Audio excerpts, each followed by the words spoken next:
quiet world that I'm from. It slips through my memories gone. My entire being is frozen. The feelings of isolation, the wrath, the envy, the terror, the misery pierces my skin for what feels like forever. Broken shards with no color, I meet eyes with another. Curses give me purpose. My senses fade in and out. I shout, we can be lost together, never remembered. As long as I mean something to you, our worlds finally collide. What body, what mind? You can tell me all your secrets, I will believe it. As long as I mean everything to you.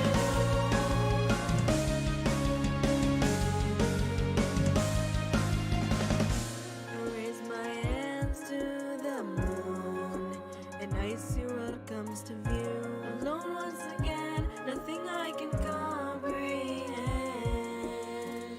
This body that's not mine, an eye for an eye. Tears I cannot cry, but I will do anything for you. I will believe in your truths. Lost in a world distant from mine, under icicles as they shine, watching a world with no sun. Welcome a new dawn. My senses fade in and out. I shout, we can be lost together, never remembered. As long as I mean something to you, our worlds finally collide. What body, what mind? You can tell me all your secrets, I will believe it. As long as I mean everything to you. Staring at my reflection, but person in the mirror is no longer me. My senses fading and out. I shout, we can be lost together, never remembered. As long as I mean something to you, our worlds finally collide. What body, what mind? You can tell me all your secrets, I will believe it. As long as I mean everything to you. Our story's beginning, giving me meaning. Fall into your world, welcome the winter.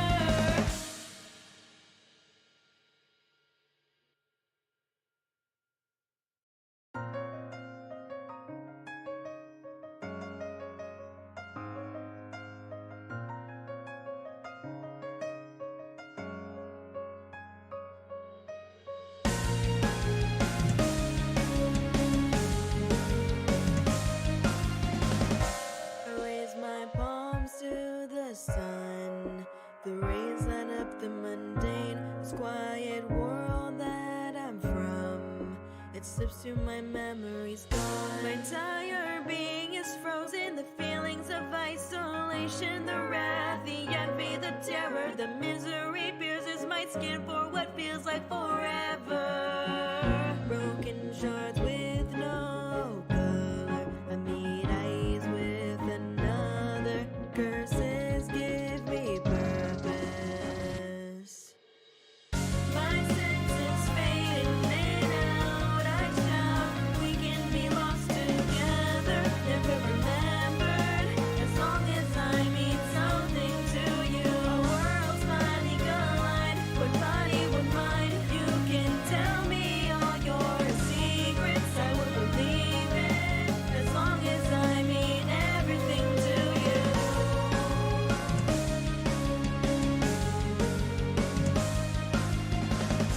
I raise my hands to the moon, and I see what comes to view.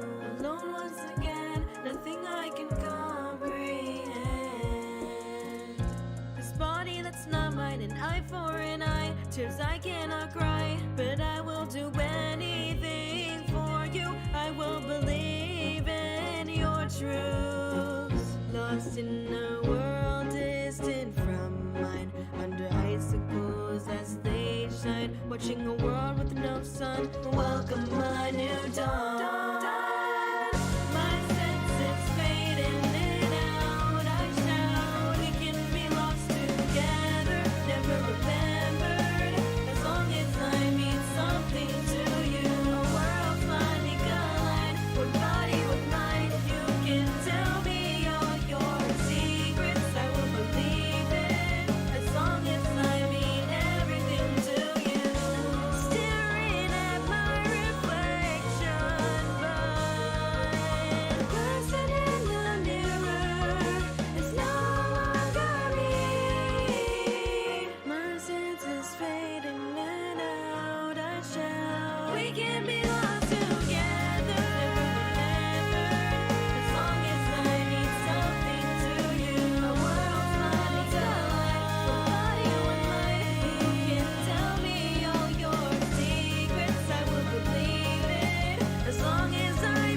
that. I really don't. But hello, welcome in! Wow! It's Saturday! Woo! We're ghosts, apparently.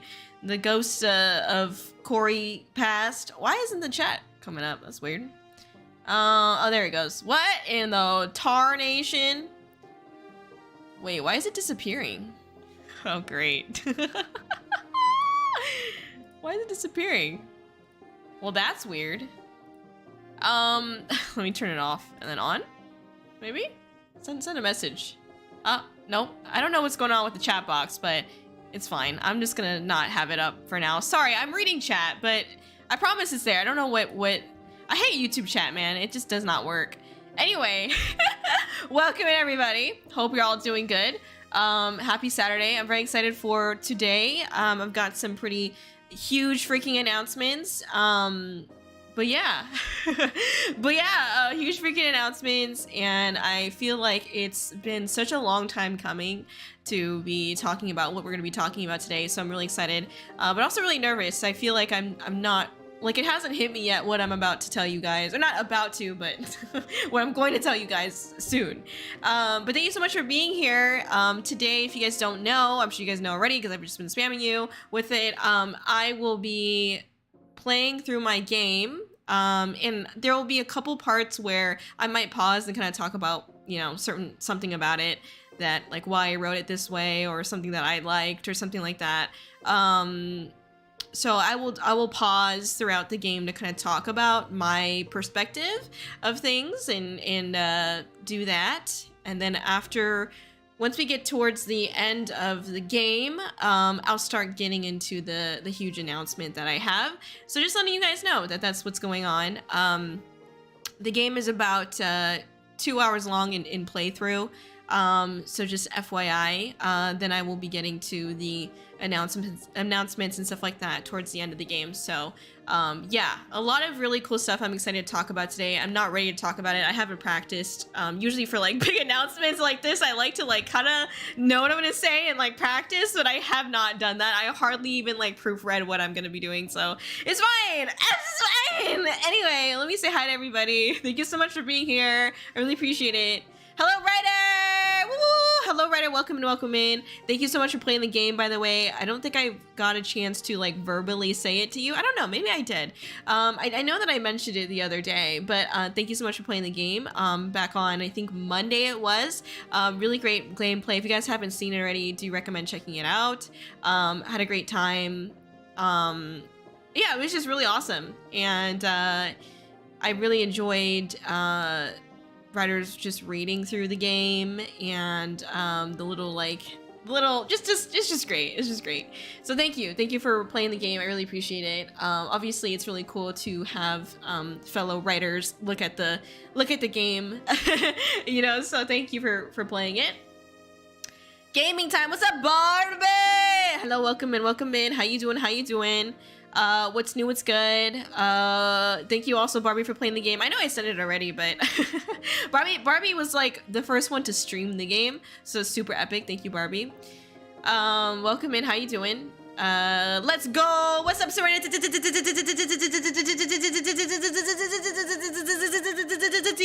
Welcome in. How you doing? Nice to see you and your pink self over there, looking all cute. Let's see. Hello, King Crab Cakes. What's up? Sorry I was a little bit late to start, by the way. I was like 3 minutes late. My bad. I was having some problems configuring some of the stream stuff, which, as you can see, still continued on even as I started. So, wow! So anyway, hello, welcome in. Chill! Stream time, what's up, man? Dab me up, homie. Thank you, dog, for being here, as always. Really exciting. Mid had streamed, I think, was it yesterday? Maybe it was yesterday, holy shit. And Mid has some big announcements. Mid is going to be debuting July 1st. So that's super epic. In a couple, was that like two months or so? So that's super epic. Super excited for you, Mid. I feel like it's been a long time coming. So I'm hype. I'm hyped to see the VTuber model, and maybe the second VTuber model, and maybe even the third VTuber model. Mid also just uploaded another video on his YouTube about like some Garfield cart moments that he enjoyed a lot. So do check that out if you are into some JFK. Mid is also going to be starting like this Garfield Kart. What is it? Company Federation. What did you call it? I don't even know. Anyway, so if you're interested in that, there you go. But yeah, check that out. Let's go. Yes. So close. Longest minute of my life. I know, microwave minutes. Yo, hello. How you doing, girl? I'm okay. I'm good for the most part. It's been a tough couple of days, I'm not gonna lie. But I'm chilling. Getting through it. I'm feeling okay today. I feel like health-wise, I haven't been at my peak. And I mean, like, I'll get into this another time, but I do have to go into a it's not life or death, okay, but I do have to go into like a minor surgery coming up here, so I probably won't be able to stream. So that'll kind of suck, but I'll be okay. It's not life or death. It's just a little minor surgery that I do need to do, but I'll be all right. Hopefully. Anyway, I've never like actually gone under, so I'm a little bit nervous. This is kind of like my first time kind of going under, so I'm a little bit nervous, or by a little bit I mean a lot of bit nervous, but I should be okay. It's not like life-threatening. It's just a matter of like I gotta get through it, and not excited for it, but I kind of like want to get all this like health stuff situated before like the summer, so that's why I'm kind of like rushing to get all this shit figured out, and yeah.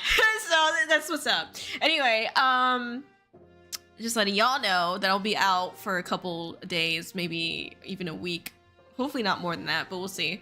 Baby homie, how you do? Diamond got you, dog. We're actual ghosts, literally, right? I was like, why isn't BGM playing twice and I have your game open? Bro, you playing alongside? Oh, that's so cute. a play along. What is it? What the fuck is that shit called? Like sing along shit, Disney sing along shit, and then now we're doing like a play along. If you guys have the game, download the game right now. Play along with Corey. Hell yeah. Pooh read, exactly. Boom bap bop. Yep. No script, bro. What? What? Okay, thanks. True, exactly. Best storyteller ever. Thank you, or telling ever. Thank you, writer. Appreciate it. We got it. You know, we figuring it out. 3 minutes. Unforgivable. I know. I know. I'm never late. I'm announcing my JFK retire. Oh, okay, nice. Okay. The video I'm super proud of, and it's the Garfield Kart Federation. Okay, got it. Thank you. It's good to hear. Hope the worst is over. Yeah, I hope so. Minor surgery, huh? We'll be praying for you. Thank you. I will be fine. I'm sure I will, but we'll see. Going into the abyss, right? I would say ask the castle magicians to help with the surgery, but they might make a microwave appear in unwanted places. Legit, literally. I'm just have a fucking microwave in my freaking head. I don't know. I just wake up a robot, Mikazawa head ass. Anyway, no one knows who Mikazawa is. Sniff, sniff. Anyway, going under is hilarious. I'm sure you're like, excuse me, Serenity. I feel like you're just saying that. I feel like you're just saying that to make me feel better. I don't know about that. Expert out. Hello, welcome in. I'm just kidding. I remember I went to this when it was, I don't know if it was, I guess it was like a con. It was like a really small con, and I remember there was like, they did this really small like little cosplay fashion runway, and there was this guy, this male who was dressed in a Harley Quinn kind of cosplay, and it was so funny. He was fucking working it though, that's all I gotta say. And like it's funny because you know, he came down the runway and like, you know, everyone was fucking silent, and he was just like ooh in the most deepest voice possible. It was amazing. It was just like, yes, that's what we're here for. Anyway. It was great. Anyway, Michael, excuse me. Oh God. Oh God. I had a bunch of surgeries growing up. They easy, especially when they push you under. I know you'll be fine. I hope so. I hope to whatever higher being is out there that I will be okay. I went under once. It was great. What do you mean? You guys are, why was it great? That's what I want to understand. Like, what, I don't know. I don't know. We'll see. The drugs? The drug that I'm like taking apparently has like an amnesia effect. So like, I don't know, we'll see. Like, I might not even remember, like, the entire day. It's just gonna be crazy. Because I'm just like, oh my god! Drugs? I'm just kidding. Anyway, yeah, so that's me. I'll be okay though, but thank you for everybody for your concern. I really appreciate you guys being here, and I'm sorry for my inconsistency of like streaming, because I feel like I haven't been able to commit to like a decent schedule in a while, but it's okay. I mean, it is what it is. Eventually I will be able to. Like, everything I'm doing now is so that way I can commit to a more standard schedule moving forward. So I know it's all for good shit. Anyway, Kōri forgets her beat. No, legit, I'm trying to forget right now. So when you count backwards from 10, I got to like 5 and then I teleported into another room. It was crazy. Bro, that sounds so fucking scary. That's so scary as fuck. Shit, I'm gonna do that too. And then I'm not even gonna get to 5. I already know. Cause I don't really like do shit like that. You know what I'm saying? I mean, respectfully, of course. So we'll see. I've always seen they ask you to count down from 10. Yeah, I'm probably gonna end up getting to like 9.5 and then I'm just gonna be out.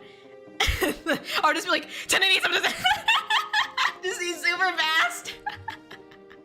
0, nothing happened. What are you gonna do? Anyway, sorry.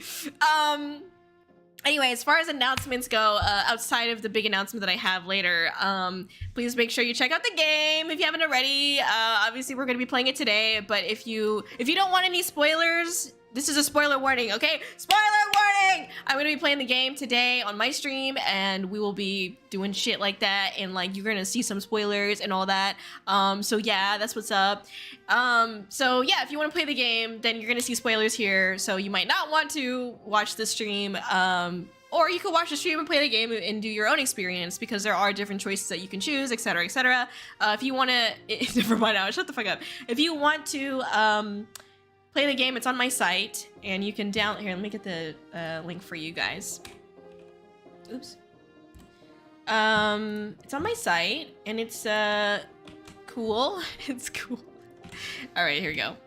There you go! Yay! So it is on the site. You can download it if you would like and play it on your own time, or don't. You don't have to do that either. Do whatever makes you feel good, and that's what's important to me. Okay, sorry. Let me move some stuff around. Just trying to get comfortable here with my setup. Okay, let's see. Sorry.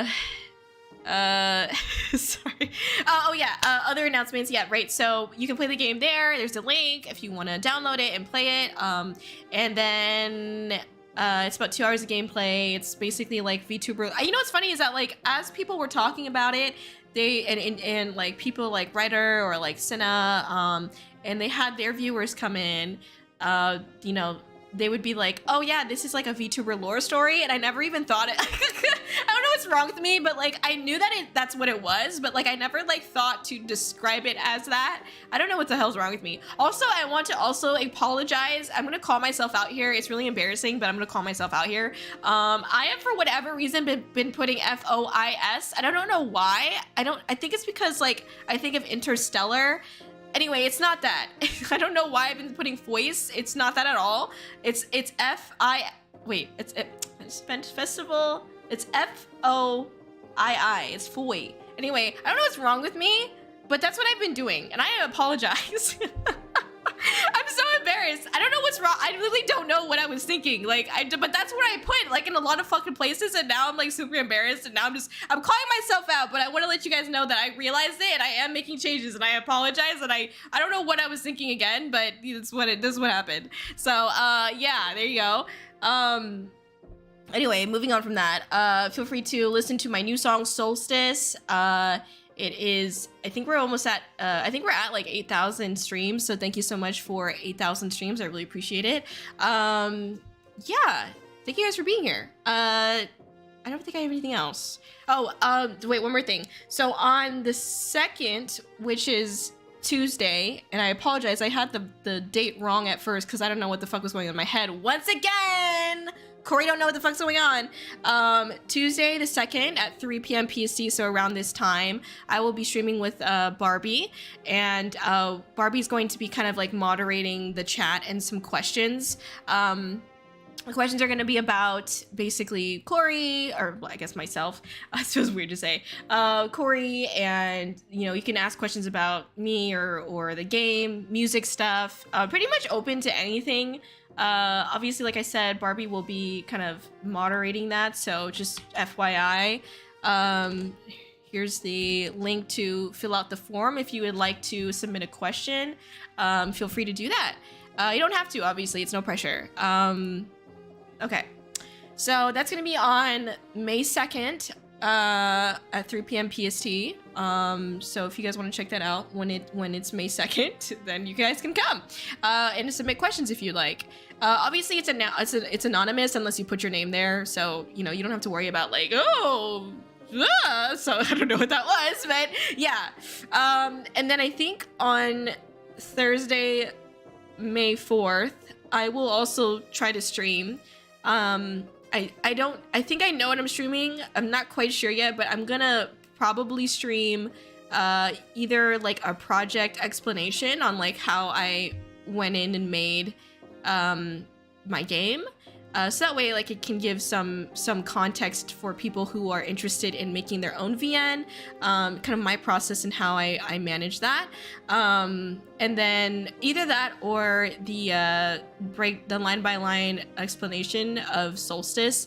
I'm deciding between the two because I don't know if I have enough bandwidth or time to do both of them. And I also don't know when I'll be able to stream next after my surgery. So, that's what's up. That's pretty much it. Those are the big things. So there you go. Let's see. Sorry, let me catch up with the chat. 10 out of 8, 7, 6, 5, 4, 3, 2, 1. Dead. Yeah, right. I haven't played it yet, but I don't want to miss the stream either. Don't worry. If you just want to watch me play as well, that's totally cool. Like, whatever floats your guys' boat. Okay. You guys don't have to play the game. It's not required. Okay. I appreciate it, obviously, but I'm playing it today. If you want to just watch my gameplay, that's totally cool too. There's suppose I got a what? I got a foo. I ain't trying to be spoiled. Okay, you got a foo. I mean, I got a foo as well. Foo. I'm just messing. Spoilers, bro. What the bruh? I'ma download it 10 times. Yeah, let's go. Who needs a lore video when you have a lore video? Exactly. Okay, let's go. Hello, Brian. Welcome in. Welcome in. Welcome in. Thank you so much for coming by for the impromptu movie night. By the way, really appreciate it. Had a lot of time. Solstice on repeat to like Crow. Exactly. The new pack in town. Baller. May the 4th, huh? Oh, it's not the Jedi game. Ew. Just kidding. Oh, it's not Star Trek. Just kidding. Yeah, I don't know. Let's just. I don't know. I don't know what to say about that. I respect people who are into Star Wars, but I'm not. I don't know anything about it. So I mean, I do, but I'm not like a Star Wars fanatic. I don't know what they call themselves. So excuse me in my language. Anyway, the movie night was fun, scary, but fun. It was scary. I mean, that story about that woman who got poisoned was just insane. Don't poison people. Let's go. Anyway, let's not poison people. Yay! Live, laugh, love, right? Anyway, I know way too much about Star Wars. Okay, man. Bombastic side eye. Anyway, Corey is like, woohoo! Hello, Senna. Welcome in. Star Warriors, yes. So excited. Thank you, Senna. Thank you for being here. Appreciate it. Thank you for playing the game once again. Okay, let me see if my chat is working now. I don't think so. It looks like it's still boopoo. Nope, it's not. Oh, it just disappears. That's so weird. I don't know what's going on. All right, well, we're just gonna hide the chat still. Okay. How you doing, Senna? Welcome in. Hope your projects are going well. Hope the surgery goes well. Thank you. Yeah, it's not like life or death or anything like that. I don't want to like make it seem like it's a big deal. It's just like a very minor surgery, but I'm not excited for it. It's the first time like I'm kind of going under, so I'm not excited. I'm really nervous, honestly, but I more so am upset that I can't like stream, especially after today's announcement. But it's okay. We'll be fine. It's all so that way we can stream more in the future, so that's what's good. Anyway, let me go ahead and get started here. So today, like I said, we're gonna be playing the game, my game, excuse me, Zhylan Festival of Interstellar Ice. I just wanted to also, oh wait, hold on, what the fuck? Why is Steam got all these fucking, okay. Also, just want to clarify. I know that people, people understand. Like most people know this already. I just want to clarify that I did like do all the storyboarding and like writing for this game. I also like developed it. I don't want to say that I did a lot of coding because I honestly didn't do a whole bunch of coding, but I did have to do a little bit.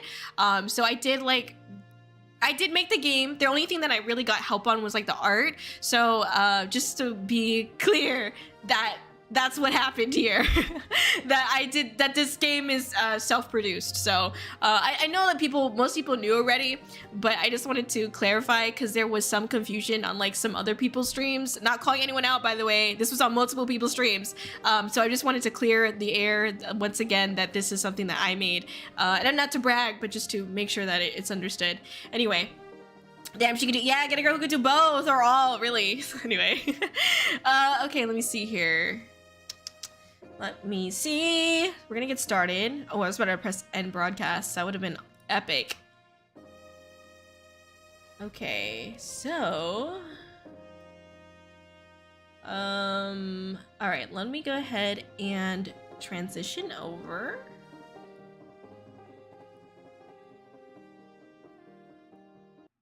Okay.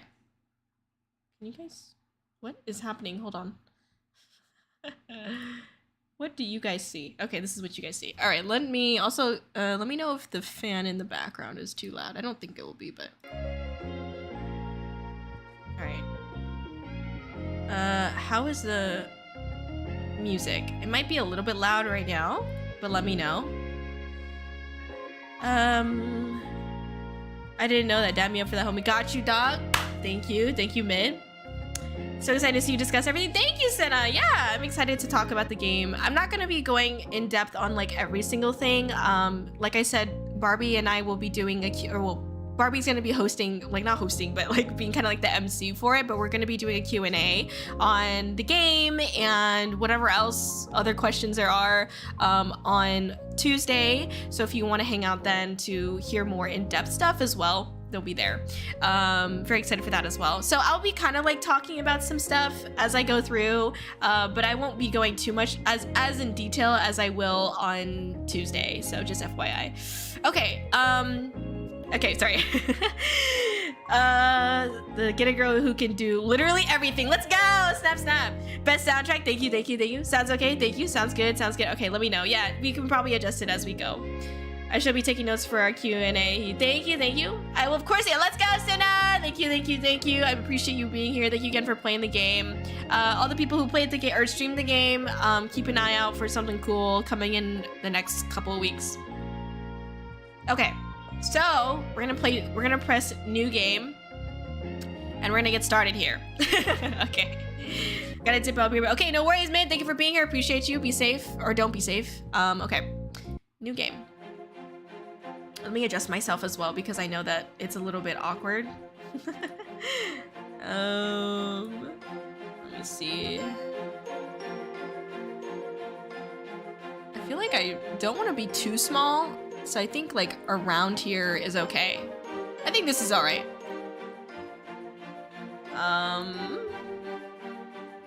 Okay. Once again, let me know if it's like way too loud, but I think it should be okay.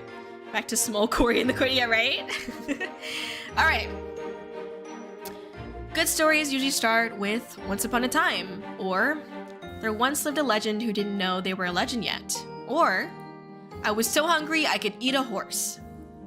But this isn't a good story. I dearly hope and pray to whatever higher being is out there that you can receive joy from my pain, laughter from my tears, and warmth from my cold. I'm starting to believe that you may be my one true escape. So I shall begin my story. It was on a day just like any other that my life on Earth froze to be relit in a distant land.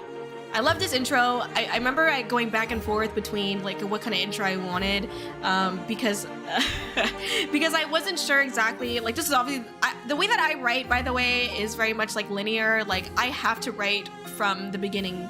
You know, beginning, middle, end. Like I don't go middle, end, beginning or anything like that like some writers do. I tried to do that in the past previously, but I just don't feel like it flows well because my thought process like it has to build, and I feel like that's what a story does, is build, right? So like what I start to build the story, so it's like I have to go very linear. So I definitely went back and forth a couple times with how I wanted this beginning to be, but I'm happy with it. So then we get into this part.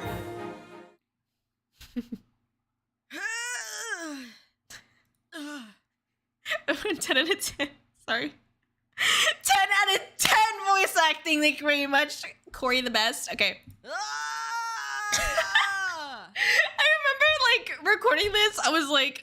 I was actually squeezing, okay? I was committed to the role, okay? You may not want to believe it, but I was on the toilet. No, I'm kidding.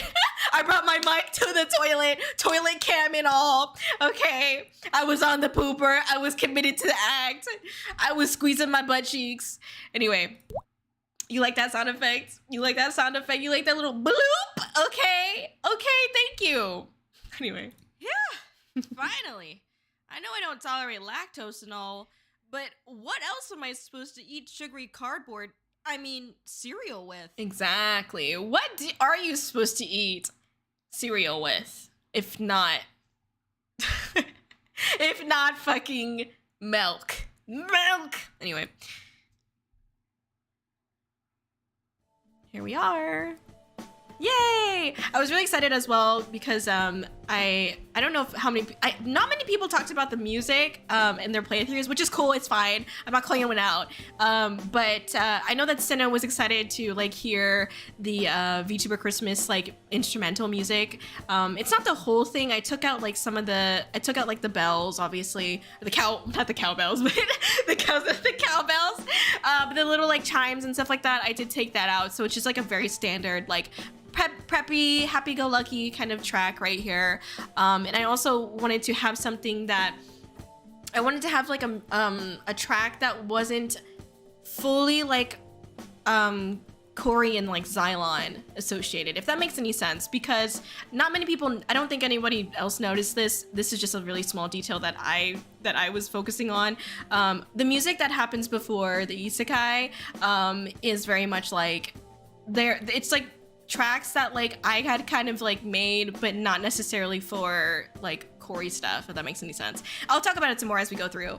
But yeah, so there's that. I thought it was cool. Obviously like VTuber Christmas was obviously the Kōri thing, but like it's not something that I use like day to day for the stream or for Kōri, etc., etc. So that's why it's here. It just feels like a nice track to start with as well. Anyway, let me pause real quick to say hi to chat. Okay, let's see. Ayo. Yep, small Kōri small. I disagree. Disembodied voice. This is a very good story. Yes, let's go. Thank you.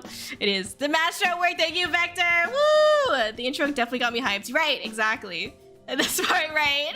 So the intro, it's funny because like I wanted something that, as I mentioned, was very like epic, but at the same time, I wanted it to like literally start with some kind of shit joke, because I didn't want people to take this story like super seriously, but I wanted there to be some degree of like seriousness with the story, because it is something that I took seriously, obviously, but I'm also seriously joking. So like I needed to have like something that was like setting up this very grandiose story, but at the same time I wanted like this like satirical element to it, where like someone's fucking taking a shit, because is that not Kōri? You know what I mean? It's very Kōri-esque, so I think that's why I wanted to start with some kind of poop joke.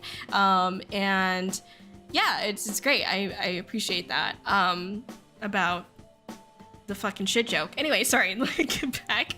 I have more to say on the intro, but I'll get to it later. Actually, Boo's method acting, right? Oscar winning squeeze. Thank you. Exactly. Thank you. Beef broth gravy. Ew. Did I get it right? What the fuck? What are you talking about? A very VTuber. Yes. This is for the Christmas song. Dang. Exactly. Who's chat? You bit. No, okay. You great. That's you're mid. I was about to say Doug. My bad. Anyway. Shat. Yep. What is Kōri without shit? That makes it sound disgusting, but okay, thanks. What's Kōri without waffle stomping and fucking yeeting shits into the toilet from the shower? You know what I mean? The poop joke is very Kōri-like. Exactly, it's very Kōri. Top Kōri material. Thank you, top Kōri material. Thank you, everybody. Thank you. The snaps. All right, let me continue with the story. Oh, I realize I'm still kind of covering a word, but I'm reading it, so it's fine. All right. I proudly stand up after finishing up my business and hold my breath as I flush the toilet. Don't want to accidentally breathe in the scent of my inner bowels, or worse, the toilet water mist. I don't know if you guys believe in that, but it's a conspiracy, okay? These days, I'll aim to beat my 2-minute record.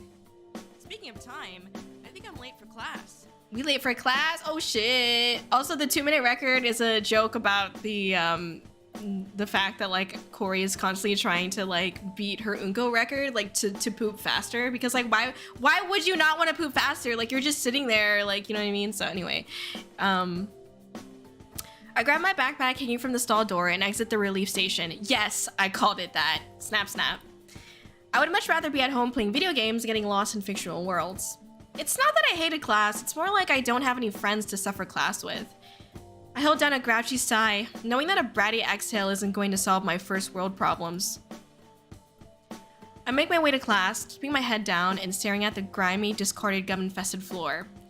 The air in the school was musty and humid. Some areas the heater was still blasting and reeked of failed science projects. This was the part where like I wanted like the reader to like really feel like they're at like a musty school. I know that like maybe the background doesn't fully match that, but like that's what I wanted. That's what I wanted, okay?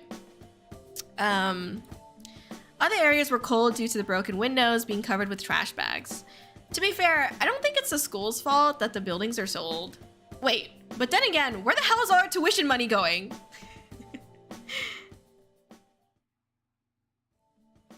Nice. I nervously duck my head into my classroom, the lesson in full swing. I quietly rush to a seat in the back and take out my notebooks. What was I expecting? Some grandiose scene of my classmates hissing and hawing about how I'm late and how lame I am? Of course not. Look at me. I don't even have an avatar. I'm just a side character in a world full of main characters and main character wannabes. And I'm okay with that. I'm fine with being a side character. I glance up, noticing some new writing on the board.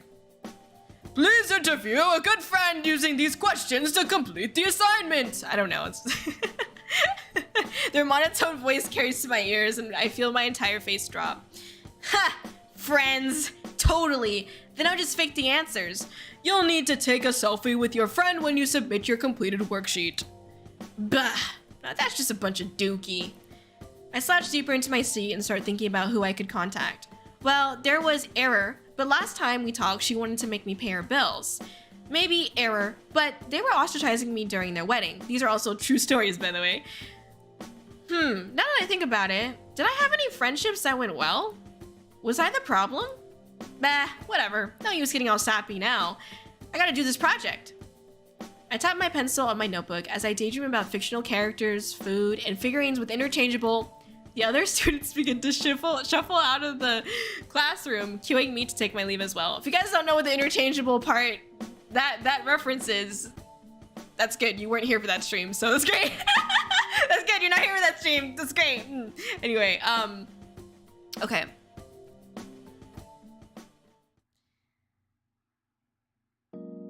So this background music here is a song that I had worked on, but I never released it. And it's also like a more simplified version of it as well. But yeah, I never released it, and it sounded very chill, and like, you know, I was obviously taking in consideration that people are not just reading it, but reading it out loud into like a stream potentially. So I wanted to have music that was mostly chill for the most part and not going to like overpower. And I think one thing that I definitely learned in doing or watching people's streams is that I feel like I turned down the music quite a lot, because when I was listening to it and play testing it, it was super fucking loud.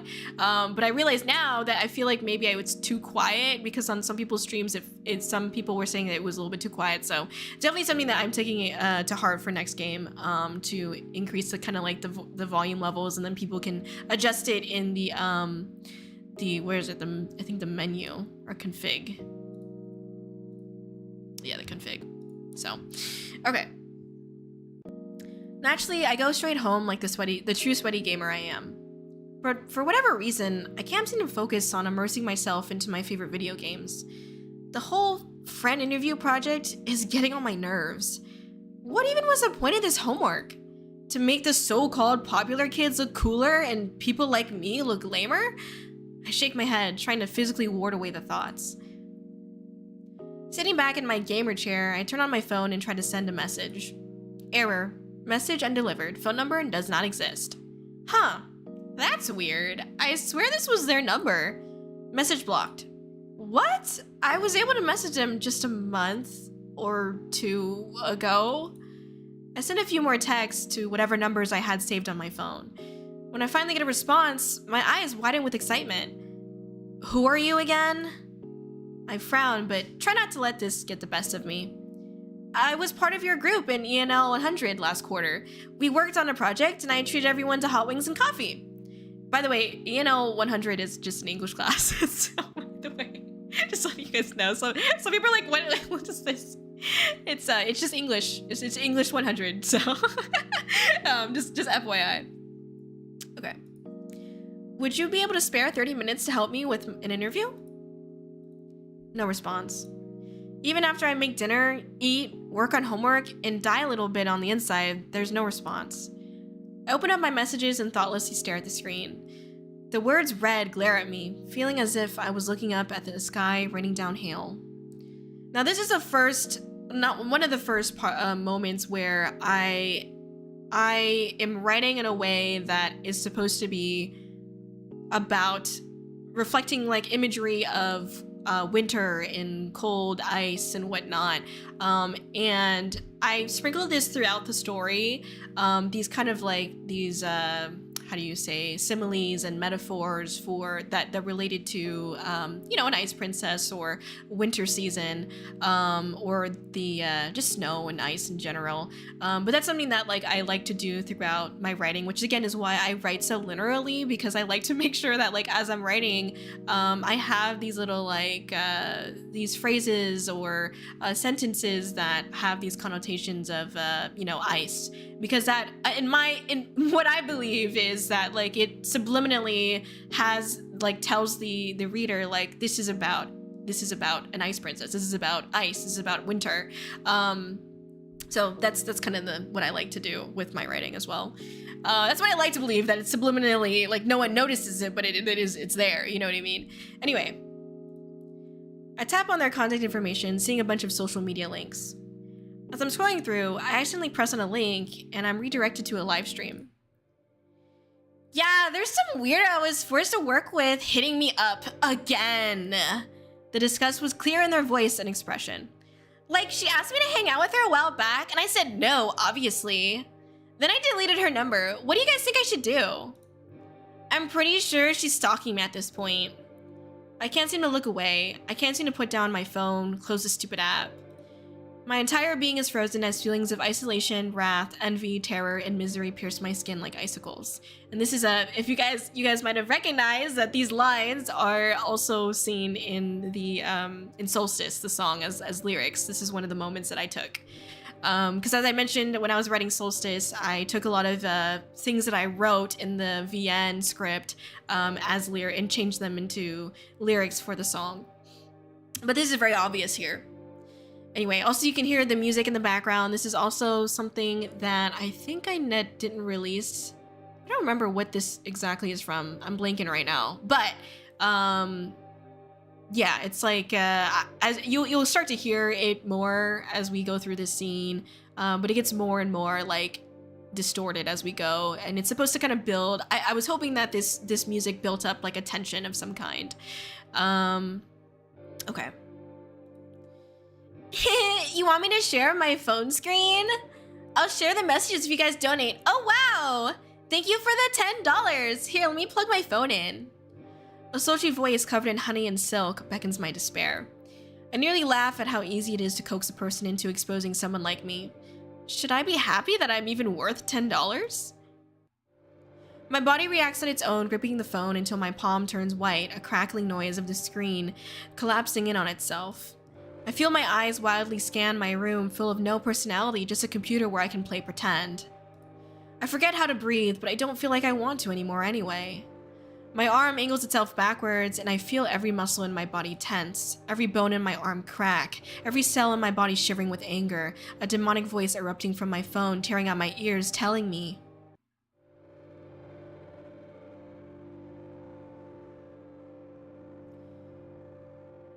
"You deserve to be alone." I slammed my phone into the hardwood floor, and suddenly all was quiet. My hand bends strangely, cramping up. I hang my head, my body unwinding from the stress. I limply sit in my chair, a cold exhale escaping from my lips. Fog covers my vision for a brief moment, and a freezing temperature starts to settle into my skin. So now we've got this static noise in the background that's supposed to, as Barbie put it, that I will kind of repeat what she said, because it was very much what I was trying to go for. When you're having like anxiety or something similar, sometimes like it very much can feel like just static, like you're thinking about all these questions and all these things, but at the end, but like you're really not thinking about anything at all at the same time. So like everything else just kind of feels like this weird like static rumbling in your head. So like again, that's something I was going for. And obviously you can see that in this image, we're starting to see these like purple blotches on Earth Kōri. And we're also getting some weird freezing temperatures here. So yeah. I forget what season it is or if I paid the electricity bill. But at this point, I wouldn't mind letting everything freeze over. Nothing in my brain but the sounds of icy glass cracking. In my peripheral vision, I noticed my phone screen flash blue against the hardwood floor. I guess that means I should move now. My torso bends over, my fingers sliding against a frost-covered floor in search of my device. I feel a familiar rectangular shape and delicately pick it up with my fingertips. This was something that I do a lot with my writing where like, it's funny because like I've done this at like a coffee shop several times before or something similar where I'm writing a story and I start like doing what I'm trying to get the character to do. Like, so for example, I would like put my phone down, face down, like on my desk, and I would like pick it up with my hand and I would like try to describe what that feels like or like how I'm picking it up, which like usually when you have your phone face down on your desk, sorry, I have my phone face on my desk right now because I'm thinking about it. You use your fingertips to kind of like grab it. At least most people do. At least I do. But so that's like a lot of times when I'm writing a particular like description of an action, I actually try to do that action to try to get the most out of like how I'm describing the scene. Anyway, just a little side bit. I slowly stand up, taking note of how much harder it's getting to move, like my body was trying to hibernate. I lift up my phone, meeting eyes with myself on the screen. New waves of emotion crash into me. If I did deserve to be alone, then maybe whenever I wasn't alone, I could still try and bring upon happiness. If I was going to be alone anyway, why couldn't I make the most of the moments where I was surrounded by warmth?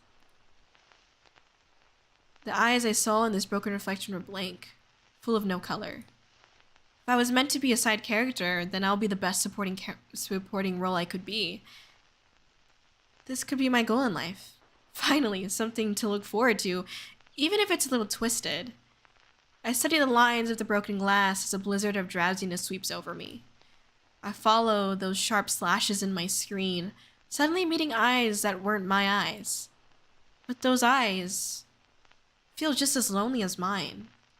Just as envious of the world, just as frozen. I unconsciously lean in, my pupils starting to burn. Yet, I keep my eyes open, refusing to break contact with the person on the other side. I hear a voice whispering to me a sweet lullaby of curses as the broken glass erupts from the screen and surrounds me.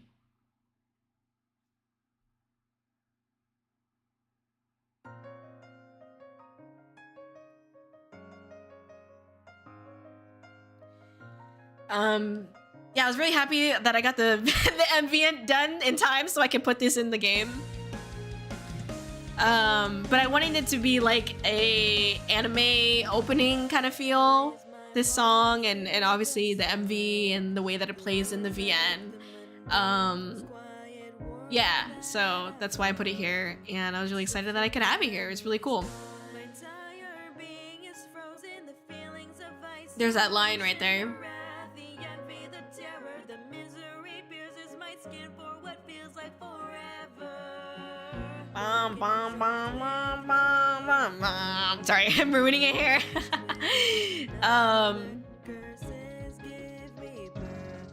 I will shut up. I'll shut up, I guess.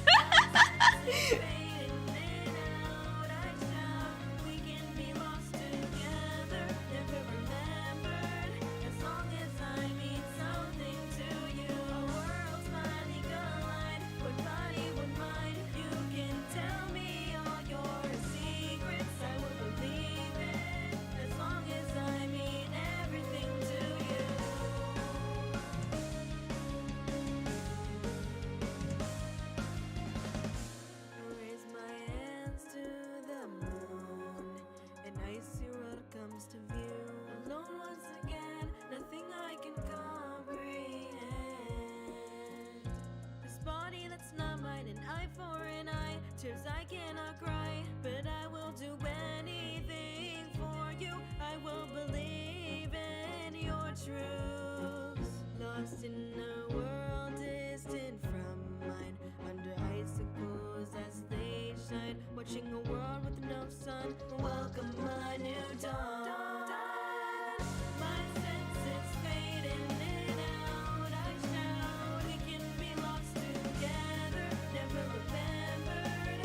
As long as I mean something to you, a world's finally collide. One body, one mind. You can tell me all your secrets. I will believe it. As long as I mean everything to you. Staring at my reflection, but the person in the mirror is no longer me.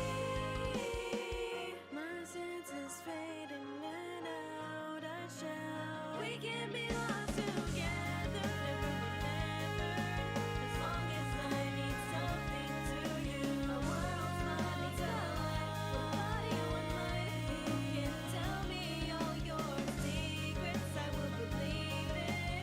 As long as I mean everything to you. A story's beginning, giving me meaning. Fall into your world. Welcome the winter.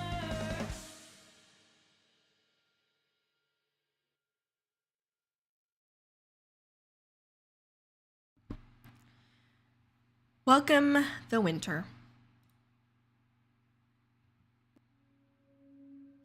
Here we are. Let me catch up on chat really quick. Thank you for typing, even though I'm not able to get to it right away. What kind of school is this, bro? Right.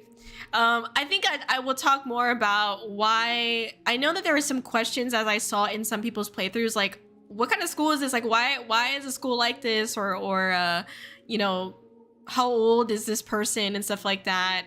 Because like, at least in some of the people's playthroughs, they were these questions like that, and I can answer those. I think when Barbie when Barbie talks about it with me.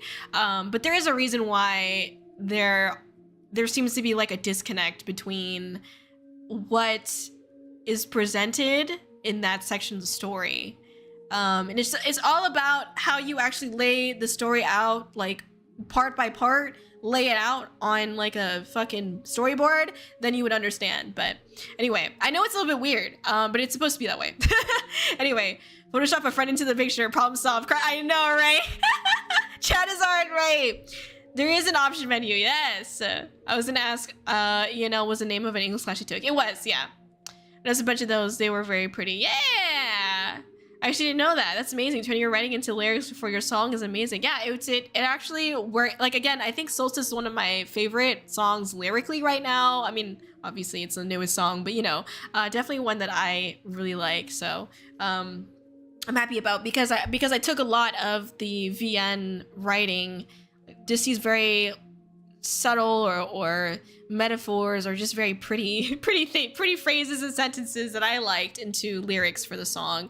Obviously, I kind of had to like tweak it a little bit to fit the song, but a lot of the lyrics came from the VN script. And honestly, I think that's better because, as I mentioned before, my writing style, my specialty is more so in poetry and short stories, which for those of you who don't know how long a short story is, it's about maybe 20 pages. And so that's like kind of more so my specialty is these longer, these lengthier, but not super lengthy stories, and not so much like lyrics. So I think when I can more provocatively have phrases and sentences inside of the writing that I'm comfortable with, which is these short stories, I can just better articulate things in my writing when I'm doing something I'm comfortable with. Obviously, at the same time, I had to do a lot of like tweaking to my writing because of the medium that this is in, which is a visual novel. I also don't usually write in first person, which all of this is in first person, which is hilarious. I usually write in third person. So, yeah, it was weird.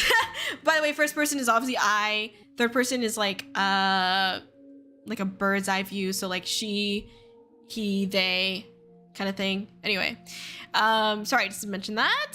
The story audio is creepy. It is, right?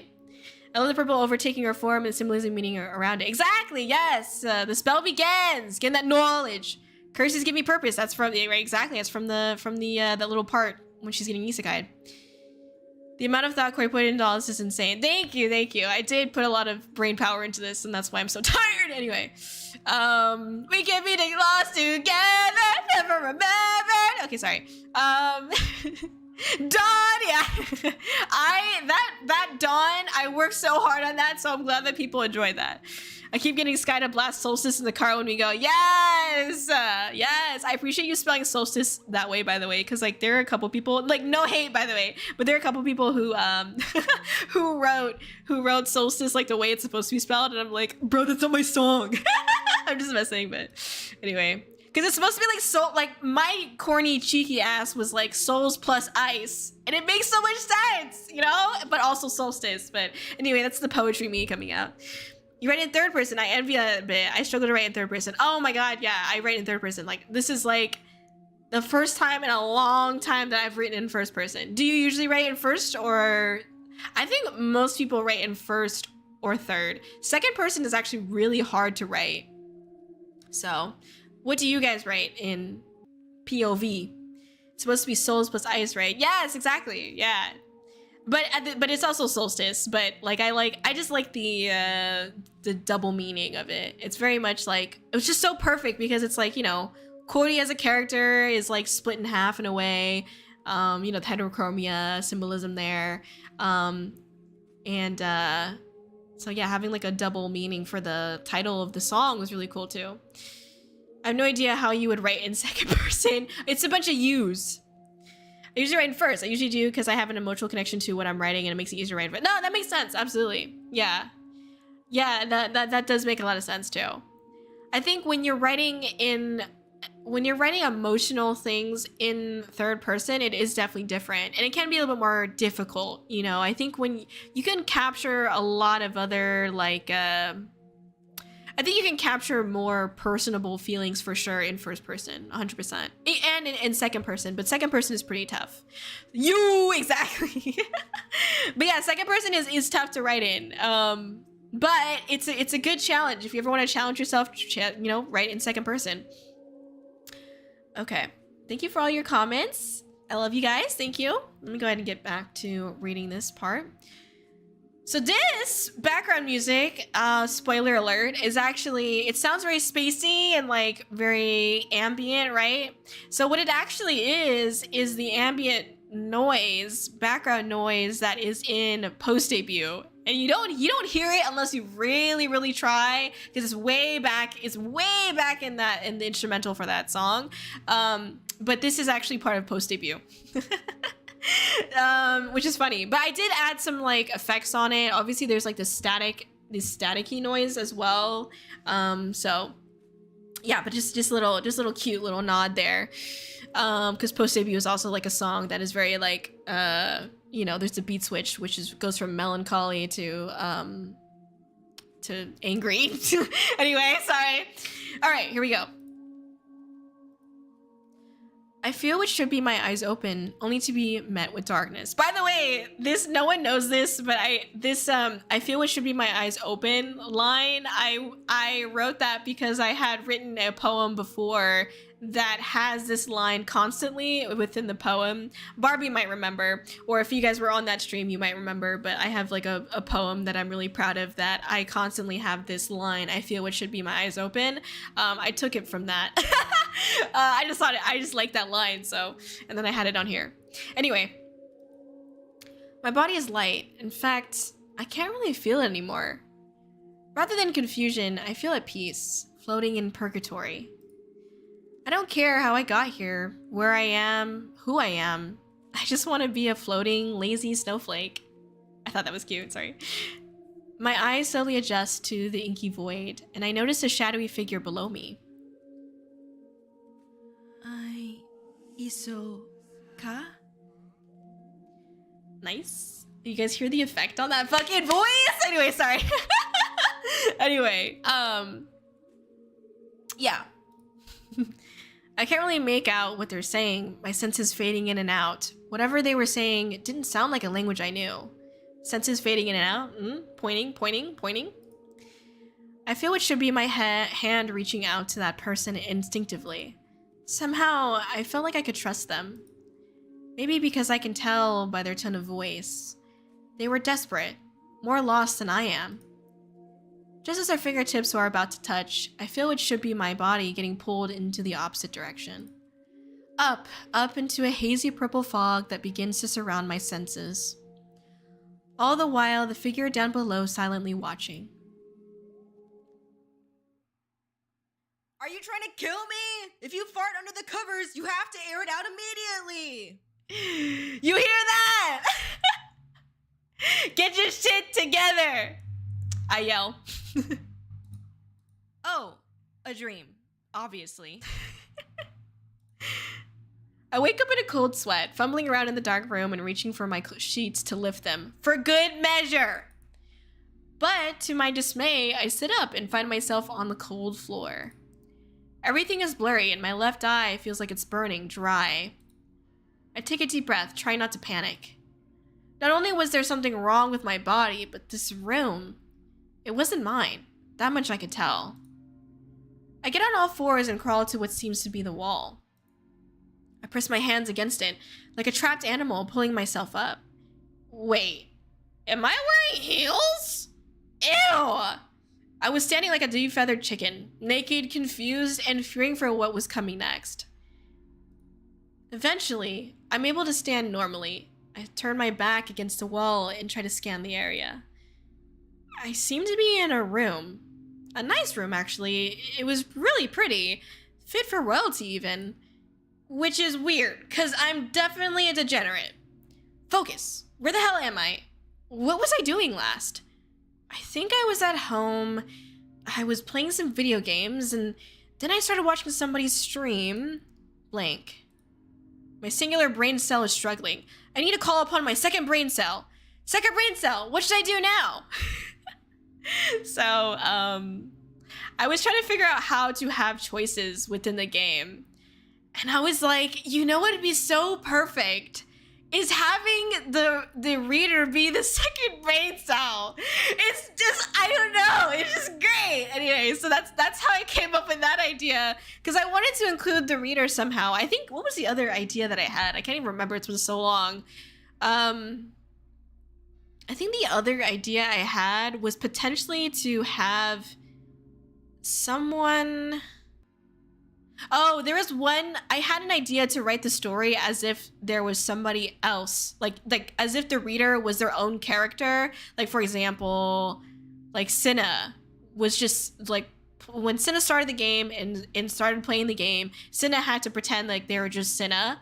and then they just came across like Kōri. So it's not Kōri first person, it's like reader first person.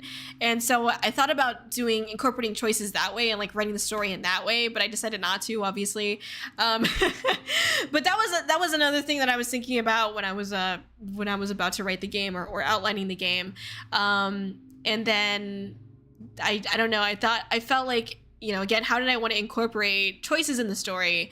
Because I feel like, you know, sometimes choices just come out of nowhere when I read visual novels or Ultimate games. And I'm just like, I don't want that. Like, I want there to be something that's like, clearly you're about to make a choice. Be prepared. Also, the choice is because you're a second brain cell. Like, it all like works together. It's just great. So that's why I went with that. Anyway, let me catch up on chat real quick.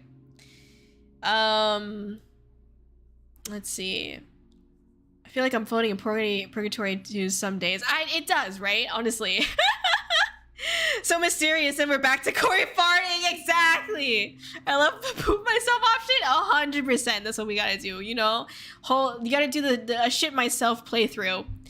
I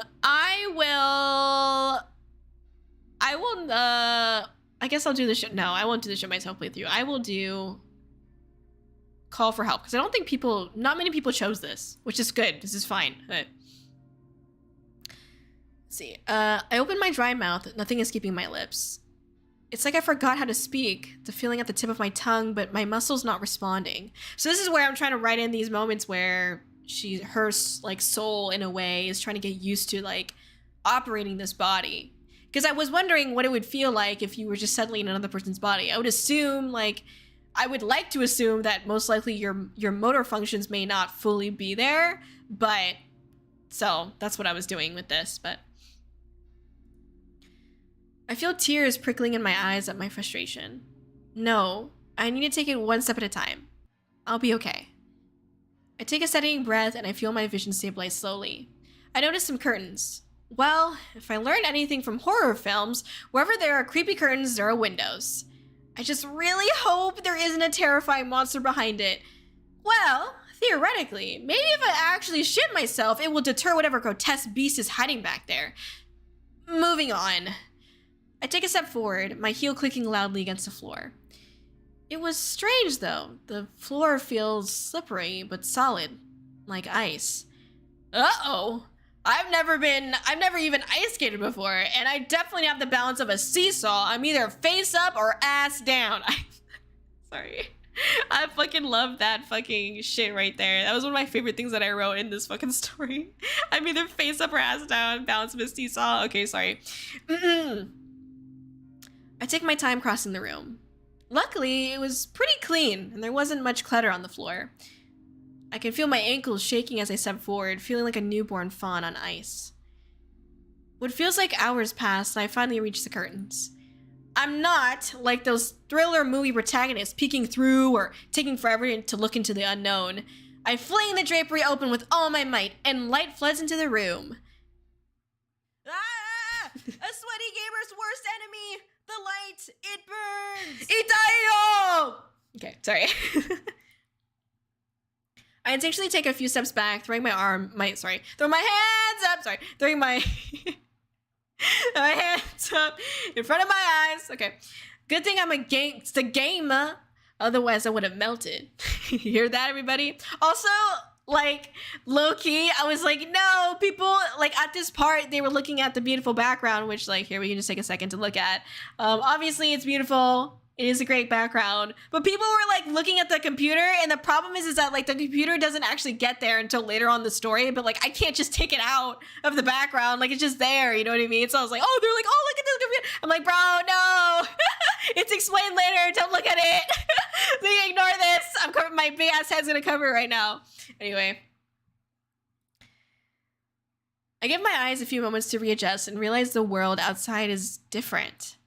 It's snowing endlessly, but there are hardly any clouds in the sky. Instead, there are waves of brilliant colors dancing. It looks like an aurora borealis draping itself across the dark blue sky. In the distance, there's a beautiful moon sitting amongst the clouds on the horizon. The entire world seems to sparkle with magic. I walk up to the glass window, marveling at the designs on the frame. I meet eyes with a reflection that wasn't mine. You guys know where that's from? From the song? A ghost? Okay, no, that's definitely an expression I would make with my mouth gaping open like that. And also you hear, now that you see, the first time you see Kōri, you start hearing the usual just chatting music. Hello, thank you. Me? Is that you?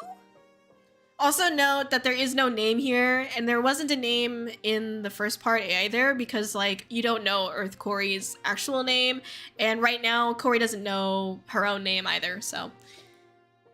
I touch my face and begin to panic when the person in the reflection does the same. My left eye isn't burning anymore, but it glows slightly before returning to normal. Also, the left eye is a purple eye, and also some people were theorizing like which one was the one that was there before, or like the color of the eyes.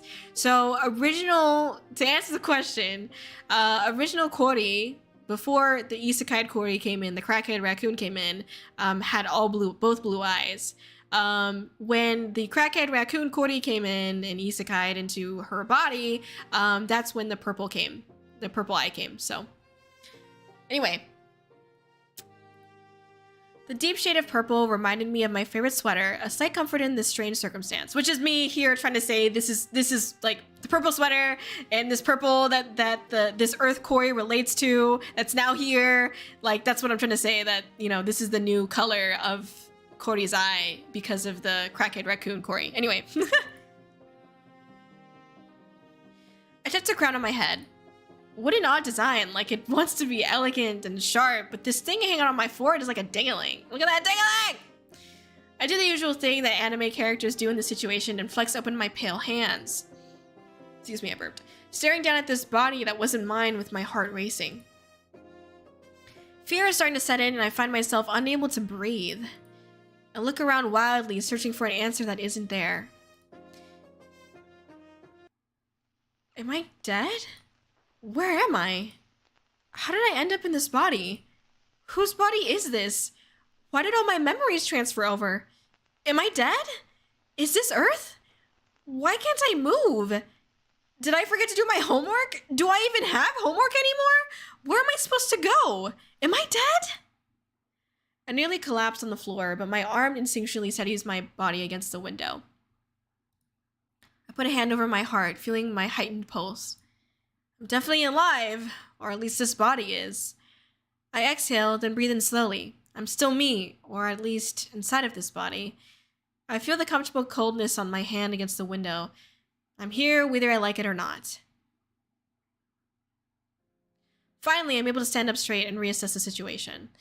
I turn slowly to face the room, taking in the strange decorations and pieces that clearly indicate some type of royalty. I'm an Ice Princess anime girl. Let's just go with that. So I must have been isekai'd into this fantasy world. I wish I was dreaming, but at this point, the pain in my chest is feeling all too real. I look down at my bouncy dress and smooth out the creases, trying to calm myself again. My head's scrambling and I can feel a headache incoming. I lift my chin up and take a few steps around the room, noticing a bookcase. I'm getting used to this body now, feeling more stable even on the icy floor. I reach for a random book and flip through the pages. What language is this? Definitely isn't one I know. I could pick apart some words, but others were completely foreign. I thought characters would get teleported to a world where they knew the language, damn it! I try to shake off the impending doom creeping across my skin. But to my dismay, there's a knock on the door. I consider ignoring it and hiding, but I don't want to attract more unnecessary attention to myself. I close the book and hold it to my chest. I walk as elegantly as I can to the door and sit up straight, as if the book I was holding is on top of my head. I open the door and look down at someone who seems to be a servant. Kōri-Oujo. They bow low to the ground and dare not raise their head. I panic and think of the most Ice Princess-like thing I could do and curtsy. Luckily, they don't even see me as their eyes are on the floor. The servant begins to speak, but I have no idea what they're saying. I stand there sweating profusely, hoping that they'd fart or something to break the tension. Poop joke. Sorry. Oh my god. Also, this was a scene that I wanted to set up, like, how standard castle staff interacted with the princess, where you can kind of see that they're very, like, they dare not raise their head to meet her eyes, right? They finally cease talking and I audibly gulp, not knowing what to do. Think! An ice princess is usually cold, distant, but powerful. I need them to go away, and I need to hide in this room until I can figure out what to do next. I come to a conclusion and clear my throat, causing them to glance up at me but not fully meet my eyes. I did that like 6 times, by the way. Just FYI. Anyway. I briskly waved my hand at them and turned my body away, frowning. And I also had to do this, like, actually do the physical movement so I could figure out how to describe it. I give my best condescending, get out of my face look I can muster. Luckily for me, they get the message and bow once more before turning and walking down the hall. I quickly close my door, careful not to slam it, though, in fear of making too much noise. Crisis averted, for now. I take a look at the bookcases again, grabbing a few other books just because they look cool. Okay, time to figure out what the hell is going on here. Yes! I sit down on the massive bed with a notebook and quill to begin deciphering this world.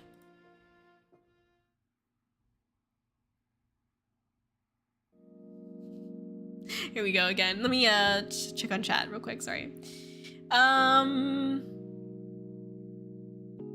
Let's see. I like you saying that you feel like a snowflake when you're floating. The ice/snow similes are epic. Exactly! Thank you, Barbie! Snap, snap! I worked hard on those anyway.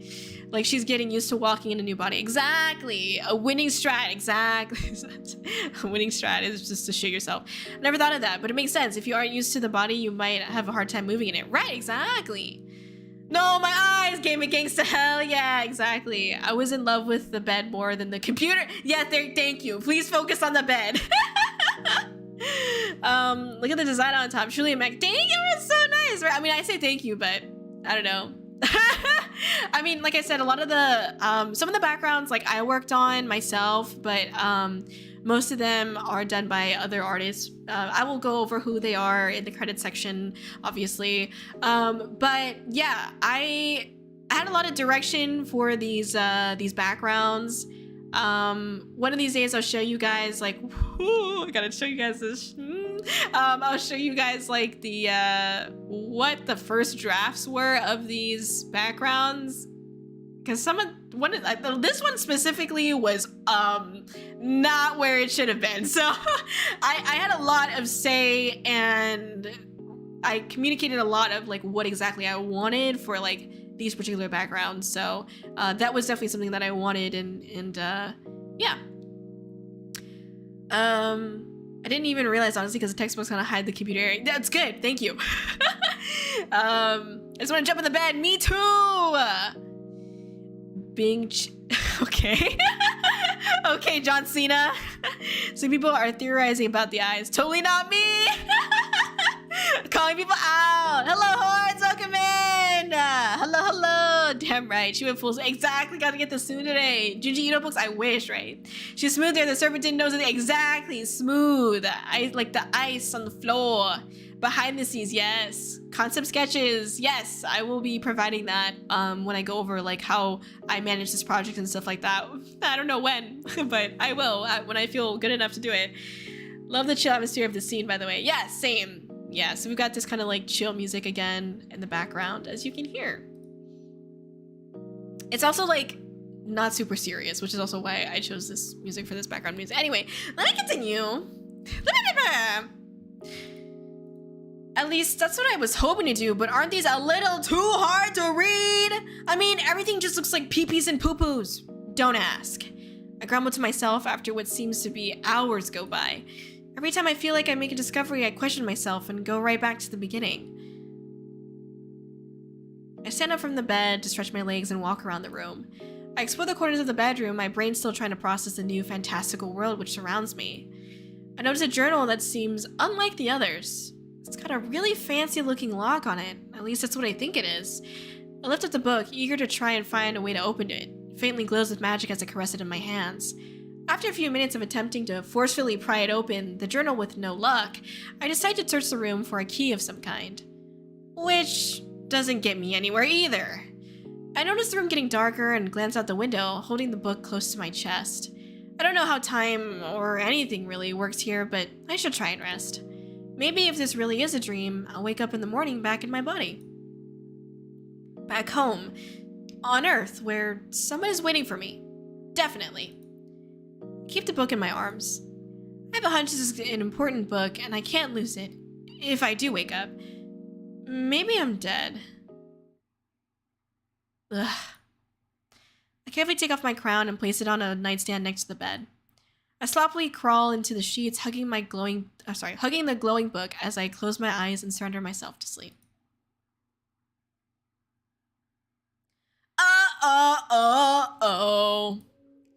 Again, I'm floating in the dark in between. I can't feel anything but a slight burning in my left eye.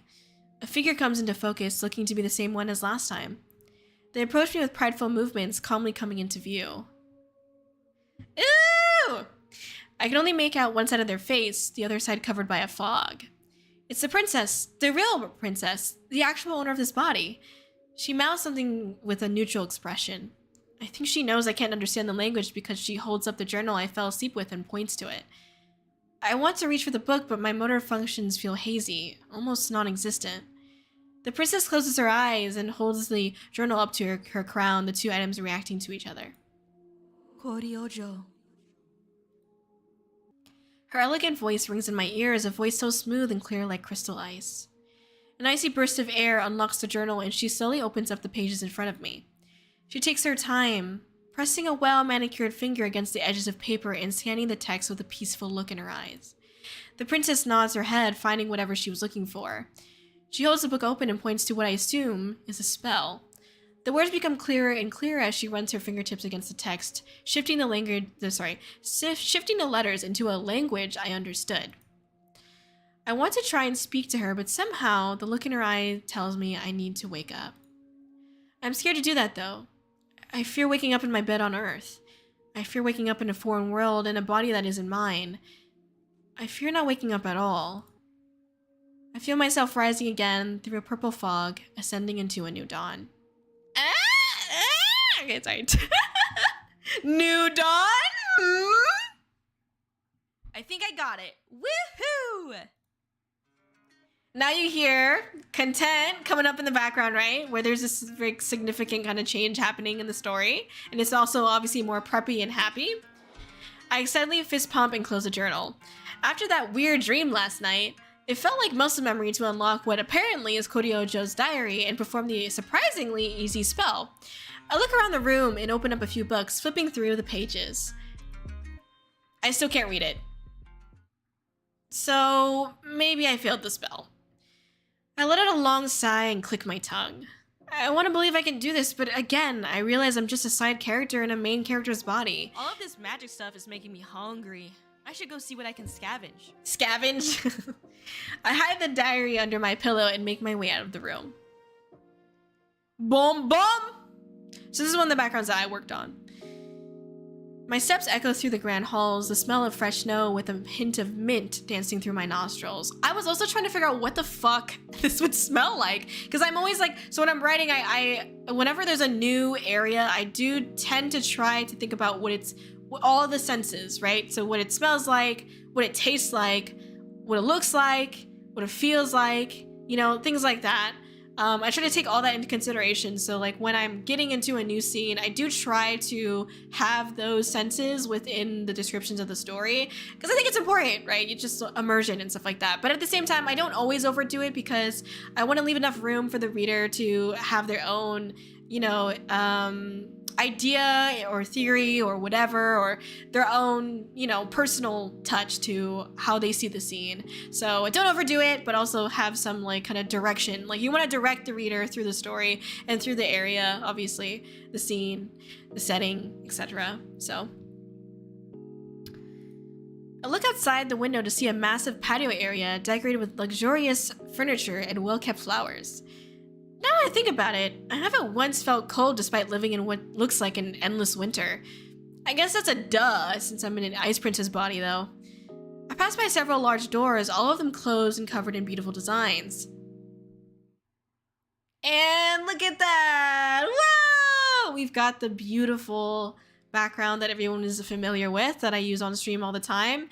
I definitely wanted to have things that I used on stream before for the game because I was like, it's familiar and like, you know, it's fun and like Like when I remember when I was watching Barbie's gameplay, she did like the Leonardo DiCaprio meme where she like pointed at the screen like, oh, oh, I know that. Argamedi. Anyway, sorry, I don't know why I said that. But yeah, like I wanted to kind of have like still feel like it's familiar to people who do support the stream. So that's what that is. Heck yeah. Also budget. Also budget. Let's be real. Anyway, let me also just check chat real quick. Sorry. The super creeped me out with the darkness on only one side of her face. Truth. Yeah, changing that BJ. Yes, the music shifting. I love it. It gives a more hopeful feeling, like things are getting better. Exactly, exactly. Scavenge, true raccoon style. That's what I'm saying. It's really cool. It makes it so immersive when you consider all the senses. Right, exactly. Hall taste, right? So what does the bed taste like? Ew. Dark mode, Leonardo DiCaprio pointing at this. Exactly, that's the meme we're talking about. Okay. All right, let me get back. Sorry. Thank you for your little cute comments, everybody. I noticed a grand piano and a gorgeous chandelier along with what I assume is the family crest on the walls. So even though you see it, I still want to describe like what it is that you're seeing, right? I wonder why I haven't seen anyone yet. Why do you need a castle if there's no one in it? Bah, rich people. I wandered the room hoping to find some snacks laying around, but just my luck, everything's sparkling clean. I thought this was funny because it's very like Crackoon here, because it's like, oh, I hope I can find some snacks, but oh wow, everything's sparkling clean. Like damn.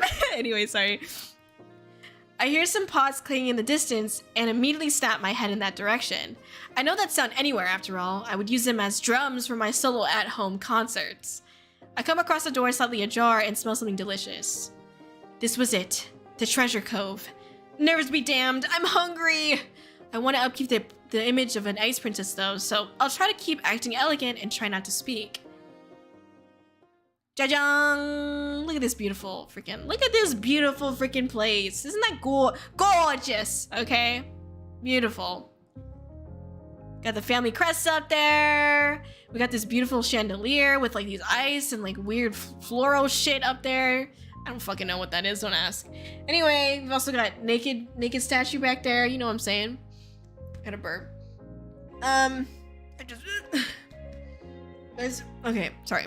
Be ruining the experience, sorry. Okay. Okay. I peek my head in, taking in the giant kitchen.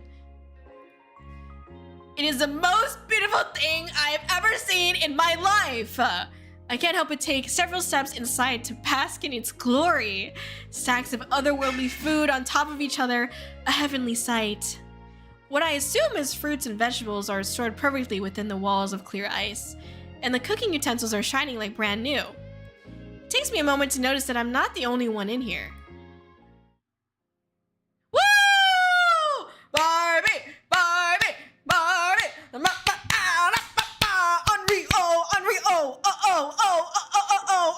Okay, here we go. Sorry. For those of you who don't know, Barbie's an Onryo, okay? So you can kind of tell by her appearance here, although she looks very adorable. She's always adorable, but you know what I mean. Anyway, she's an Onryo, so I kind of included like, obviously you'll see more of it, and obviously here like there's these elements of like creepiness to the way that Barbie appears to be, but she's actually just like super sweet. So anyway, yeah, I wanted to have that to stay kind of true to like Barbie's character. Yeah. A woman looks at me with extremely terrifying eyes, holding a chicken raptor dog thing. My brain hurts. I need to get out of here. This lady is creepy. If she meets eyes with me, I think I might get possessed. Hello, Kōri-Oujo. What do you need? Would you like me to cook something for you? So cute. She says in a soft, hesitant voice, her gaze shifting away. Never mind, I'm staying. Also, I can see subtitles, my language floating up in my vision. I know what she's saying, the spell worked. I pushed down my excitement, trying to be as ice princess as possible. I'm hungry. Is all I can muster out of my dry throat. Smooth. The lady simply tilts her head, frowning. Sorry, I don't understand. She trails off and purses her lips. I panic. So I can read these subtitles, but no one else gets my translated words. Plan B. I clear my throat as ladylike as I can and rub my stomach with one hand, using the other to point at the food. Of course. I will cook something up right away. Let me let this keeper out of the castle and I'll make you some food. Yes! Okay, so for those of you who don't know, so I use my most recent dog, who unfortunately has passed away, like, I think 2 years, I think it's been like 2 years since he passed away. He was like this fucking chihuahua tank named Kiba, and I used to always be like, Kibu, Kibu, like that. Because I'm one of those people. I would just be ducking like that. And he was just like, I think he was like, you know, people call like one of your soul dogs or whatever. He was definitely one of my soul dogs. He was such a goofball, and I'm really sad that he's gone, but like I still feel sad about it, obviously, because that was my companion, you know. And I felt like it would be funny to kind of have him in this story because, you know, there's supposed to be like these weird creatures in this world, and I was like, why not have him be one of the weird creatures? And one way that like me and like my friends and my family would like address Kiba the dog was a chicken raptor dog thing, because like the way that he would like do shit was just so strange. Like chicken, but also velociraptor, but he's still a dog. Anyway, so yeah, that's what a Kibu is my fucking chihuahua. But of course, you know, it's like the Zhylan version of it. But yeah, I wanted like my dog to live on in something like this, so that's why I included it. Anyway, to those of you who don't know, there's context there. But yeah, anyway. Shout out to Barbie for allowing me to use Kibu, because I know it was weird to say Kebu, you know what I mean? It's Kibu, Kibu-boo. Anyway, sorry. I nod, watching her step out of the room, the animal in her hand seemingly wheezing at her. I think that was normal though. And again, he would fucking wheeze all the time. He's like, whenever he got excited, he'd just be like, I miss that freaking dog anyway. I'll figure it out one day. She comes back and motions for me to sit down on a bar stool that was in front of an island table in the kitchen. I try to keep my posture as still and elegant as possible as I watch her enthusiastically cook. I'm sure you're too busy to keep track of these things, but my name is Hobo Barbie. So cute! I'm the new head chef here at the Kōri Castle. I look forward to serving you. She speaks with her back facing me as she trots around the kitchen to grab ingredients. Okay, me. I was able to decipher some of the books I read, and I'm confident I can say very simple things in this language. So let's get out of the comfort zone and do it! Nice to meet you, Hobo Barbie. I bow my head politely, which takes her by surprise. Please feel free to call me Barbie. She bows with her whole body. For a second, I thought she was gonna fold in half. Thank you, Barbie. I genuinely smile, happy to have somewhat of a conversation with someone here. Barbie slowly meets my eyes, staring at me with an open mouth. She wears a look of shock and confusion on her face for a split second before giving me a friendly smile. So this is where, like, I'm trying to show these, like, actions where, like, Barbie is obviously surprised that, like, of how Kōri is interacting with her. Thank God she's not staring at me for too long. Those eyes are something fierce. I would shit myself if it wasn't for the fact that I have nothing in me right now. Barbie continues to cook. I can't really tell what she's doing because she's so fast and her body would move in ways I didn't think were possible. You know, you seem pretty polite and nice. I'm surprised. She says nonchalantly as she skitters around the kitchen. Why? I respond, folding my hands in my lap awkwardly. Well, please forgive my bluntness, Your Highness, but there's a lot of gossip between the castle staff. They say you are quite cold and demeaning. Ah! People are saying you send anyone of lower class who meets eyes with you to the dungeons. Dun dun dun. She pauses her movements, looking back at me with a shrug. You're the first person to say polite greetings and even thank me, so you don't seem too bad. She gives me a reassuring smile and resumes cooking in silence. I don't really know how to communicate my feelings in this language, or even in general. I scramble to try to figure out what to say as she plops a mound of food in front of me. At least I'm pretty sure it's food, but it looks like colorful maggots and cream cheese smushed together? My eyes widen and I gulp down my gag reflex. Barbie looks at me with sparkling eyes, not noticing my discomfort yet. I wanted to have a food that would plop down in front of Kōri that, like, basically it needs to be like alien food, okay? Like, it needs to be like, this is another world, and to Kōri it looks like it's not food because this is not her world, right? So I wanted to have something that, like, I wanted the description of something that just did not sound appealing at all. So it doesn't, like, I don't know why, but maggots and cream cheese, just boom, there you go, smush it together and you got yourself a dish.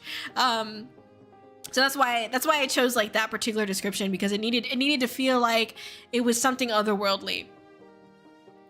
She must be really excited for me to try the food. I don't want to let her down either.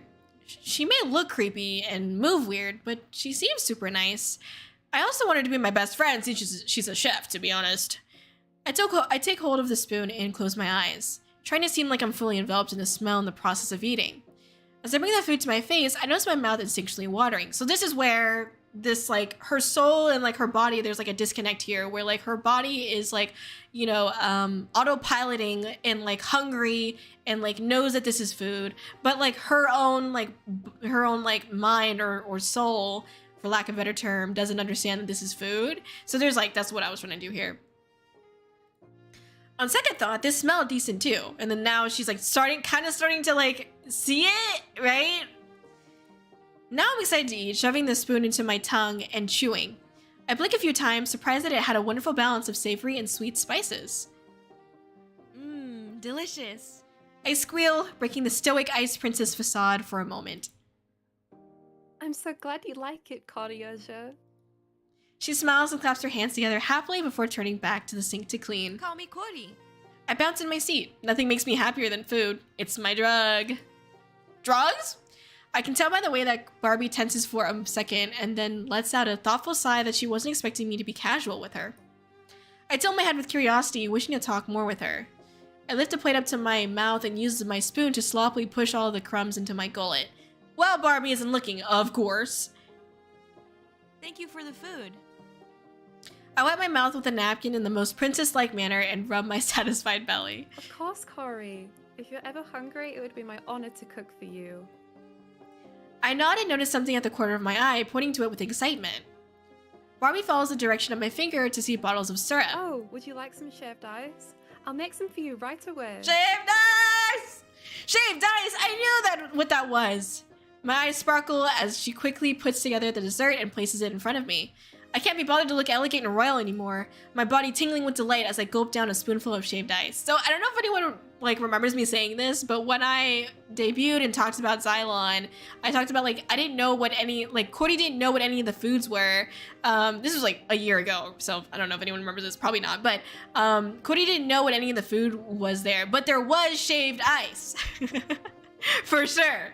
So that became like something that she ate like every day, and that was like part of like the behind the scenes lore during that time. And like LOL, my first song was actually like the story behind the quote unquote lore behind that is that the Rai had attacked a shipment of shaved ice that was going to Kōri and took all the fucking shaved ice or raided or whatever. And Kōri's like, this is a diss track to the Rai.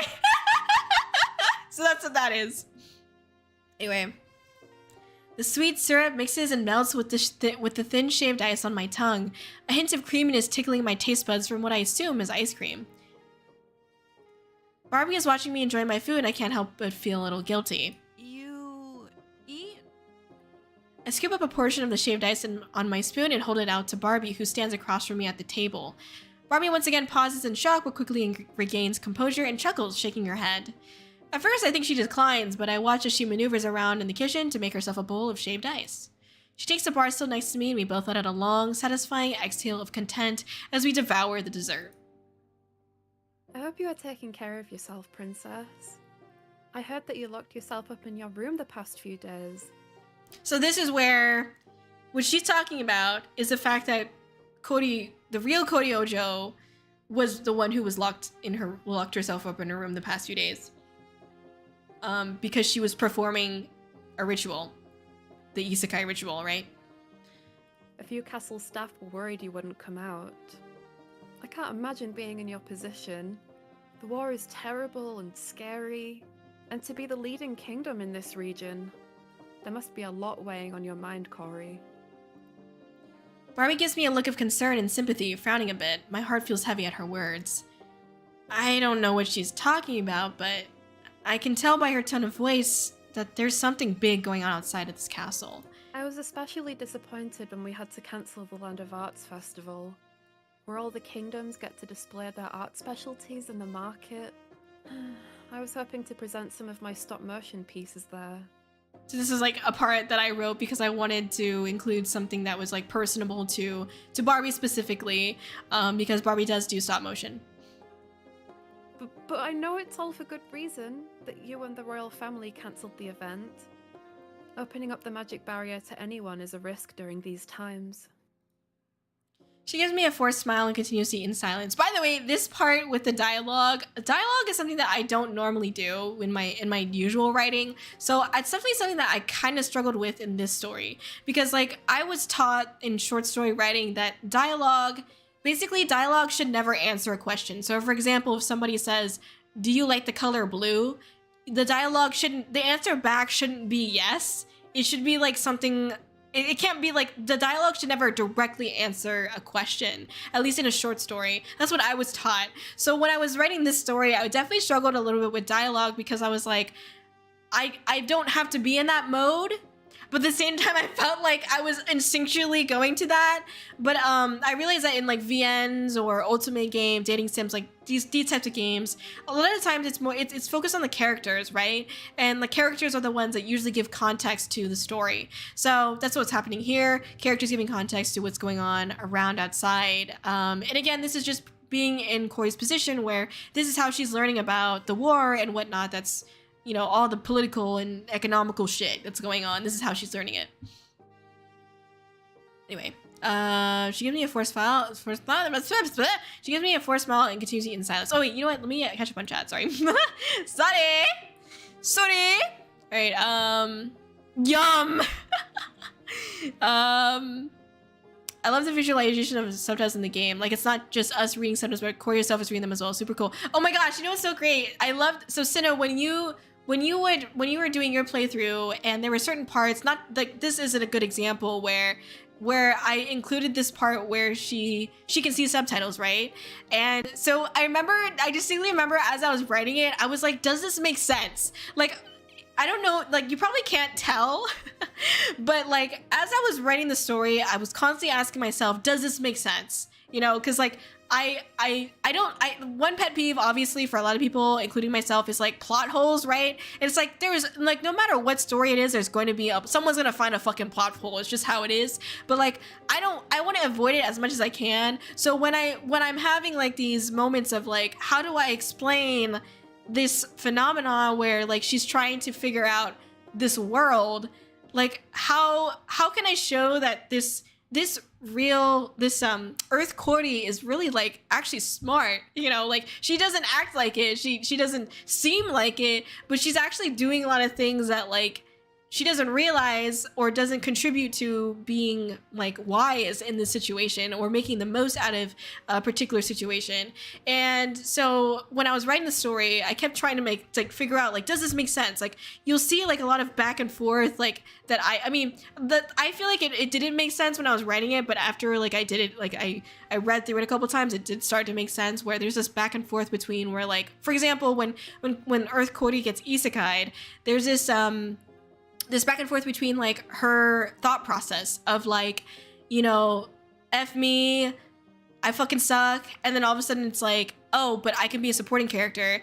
And like, I remember when I wrote that afterwards, I was like, does this make any sense? Because it almost feels like a huge jump, but like, it's not. It's not like, you know, human beings are, when we're in those situations, we tend to think so fast that we get to these like jumps so quickly. And I think I just realized that as I continued writing that it was fine. But like I constantly ask myself throughout the story, does this make sense? So I don't know if you can tell, but that's just something that I was doing. Anyway, but I appreciate you pointing those things out for sure. Let me throw up. So I think I heard the doorbell. Oh my god, I love in every background you can also find the crowns. Exactly! Hello! We gotta get that what do you call it? What is it called? The family crest. There you go. Just some snacks, like, you know it. Gotta get those Arizona iced teas, those dry Fruit Loops. I think it was Fruit Loops that you ate that one time. The windows of chandelier. Exactly. Yes, let me throw up. In life subtitles is finally a good use. Right, a good use for magic. That's what I'm saying. Okay. He would wheeze. Yep, always wheezed. I remember asking you over and over if I was saying keep. And I remember that too. When I'm like, that's why I say thank you, Bobby, for doing it, because I know it was weird to say that name. Sounds like a plate of gummy worms. Blech. Nothing like colorful maggots. Shut up, mate. Whenever you do a hand cam cooking stream, I want to see the cream cheese and maggots dish. It makes sense to make the food that way. If you aren't used to it, then it'll look weird to you. Exactly. Cinna gets it. Okay, drugs. Yes. No. Shave, dive, scissor up. Okay. Unreal drugs. Yup. Snow straps. Yes. Only real ones remember their shaved ice flavor. Cody has sent them back to you. Shut the fuck up. Shut the fuck up. I forgot all about that. God damn it. You ever won Corey? Hell yeah, dude. I find it interesting. I never knew that was a thing, that dialogue can't answer that stuff. Learn a little more every day. I mean, it's like it can. This is what I was taught, obviously, and I think it depends on the situation. I can go more into depth about it another day. I think today's not a good day for me to go in depth about dialogue. But yeah, it definitely depends on the situation. But like, for short stories specifically, you want to never directly answer a question, because you don't have a lot of time to build a setting or build a story. So it's like, it sounds like almost like counterintuitive, but I think the way that, like, at least for how I write short stories, I focus a lot on setting. So I focus more so on scenes and the way that characters move and interact, because that's what builds like character, is how they interact. Dialogue is one of those difficult nuances where, it sometimes it can be hard to actually capture dialogue, because you don't know, like, are they speaking with an accent? Like, are they pausing between words? Like, how are they moving as they talk? So when I have dialogue, I usually like to pair it with like a movement, because like it's better to tell the story or describe a character through the way that they interact with the setting and the world, rather than the way that they answer questions or the way that they speak. Because like, depending on who's reading, it's really hard to tell. Like, someone could be reading Corey's lines. If I didn't record voice lines, somebody could be reading Corey's lines as like in that voice or something like that. You know what I'm saying? I don't know why. I would hope they wouldn't, but I'm just saying that somebody could be reading it like. So I'm just saying, like, dialogue is one of those things that you just like. It cannot always be easy to interpret. Anyway, sorry. I like the process of human Kōri and how you write her, how she's smart without realizing, and how she handles everything calmly despite how crazy it is. Right, exactly. Like, she doesn't give herself enough credit, and I think that's how a lot of people in the world can be. I mean, even in this community, especially, I feel like I see a lot of people wanting things and wanting to work hard and pursuing these projects, or sometimes even giving up on these projects. But it's like, dude, like, the fact that you're thinking about it, the fact that you're trying is amazing in itself. And but it's so easy to like write over that, to say, fuck me, I can't get this done. You know what I mean? But you're thinking about it, and that's like the first step, is to even think about it, right? Some people aren't even thinking about, drawing or I don't know, creating a new outfit or something like that, or even streaming, having a set schedule. Like, some people aren't even thinking about that. So I think I liked the way Kōri, for me, is like just super relatable. Obviously, because at least Earth Kōri, right? Super relatable, because like, obviously that's kind of like things, there's a lot of similarities between me and Earth Kōri. Not a whole lot, like not everything, but there's a lot of similarities, obviously. And I don't know, just like it's important to me to have a relatable character, and I feel like if I can relate to that character, then I hope other people can relate to it too. So it's all about building a relatable character for me. Anyway, it wasn't weird to say at all. I just wanted to make sure I was saying it properly for your boy Kiba. Exactly. Adds more to her. Yes! And I like how you try to fill in plot holes. I like how she learns the language. Yes, you know what I'm saying. You know what I'm saying. Okay. I definitely struggled with like how to figure out how she would learn it. But I didn't want it to be that simple. You know, I didn't want it to be like, oh, snaps her fingers and now she knows the language. That's too boring. You know what I mean? Thank you, everybody. Thank you. Somebody. Okay, sorry. Back to the beautiful gameplay. All right. I'm sorry. I look down solemnly, though I know I've got nothing to apologize for. I know nothing of the rules of battle or the statuses of the kingdoms. It's not your fault, princess. I'm sure you are hurting a lot too from not having your father around, since he's on the front lines. Besides, I know you're putting in a lot of effort too, joining in the roundtable meetings every week. I can't imagine having to speak to the leaders of the other kingdoms at the same time. So, you know, if you ever need a break or a snack, I hope I can be that chef for you. She gives me a welcoming smile and cleans up our dishes. I sit for a moment, trying to soak in the information. If there really is a meeting with the elites every week, then I'm screwed. I need to find a way to learn more of this language and fast. Thank you, Barbie. I'm not sure what the right way to dismiss myself is, so I give a little curtsy and a wave for safe measure. She gets the hint, returning the gestures and resumes her position in the kitchen.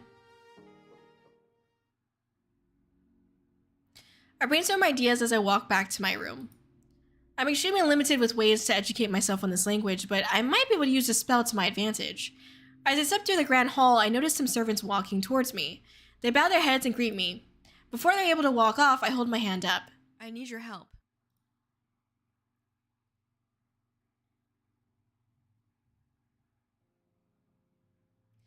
I feel my entire body freeze as the grand doors open to the hall where the roundtable meeting is being held. How was I supposed to know that this was happening today? I hold myself as straight as possible, pinning a cold expression on my face as I force my legs forward. Announcing Kōri-Oujo! Look at this beautiful room! I gracefully enter the massive room, feeling the pressure in the air. I keep my eyes forward and take my seat at the head of the table. I glance up to see the silhouettes of the 3 allied kingdom leaders. They must be using magic to transmit their forms and voices to this room. Greetings, Your Highness. Speaking representative for the Chi in attendance. We appreciate your time today, milady. General of the Mizu army present. I am the Prince of the Kage Kingdom. Thank you for blessing us with your presence. Be seated. Ooh, she said be seated! Yes, queen! Okay, sorry. I say calmly and they take their seats. It's hard to tell what they're thinking since they're all just shadows of themselves, but I could tell they think highly of the princess. I lean my cheek against my hand and press my elbow down on the cushioned armrest. Also something that I had to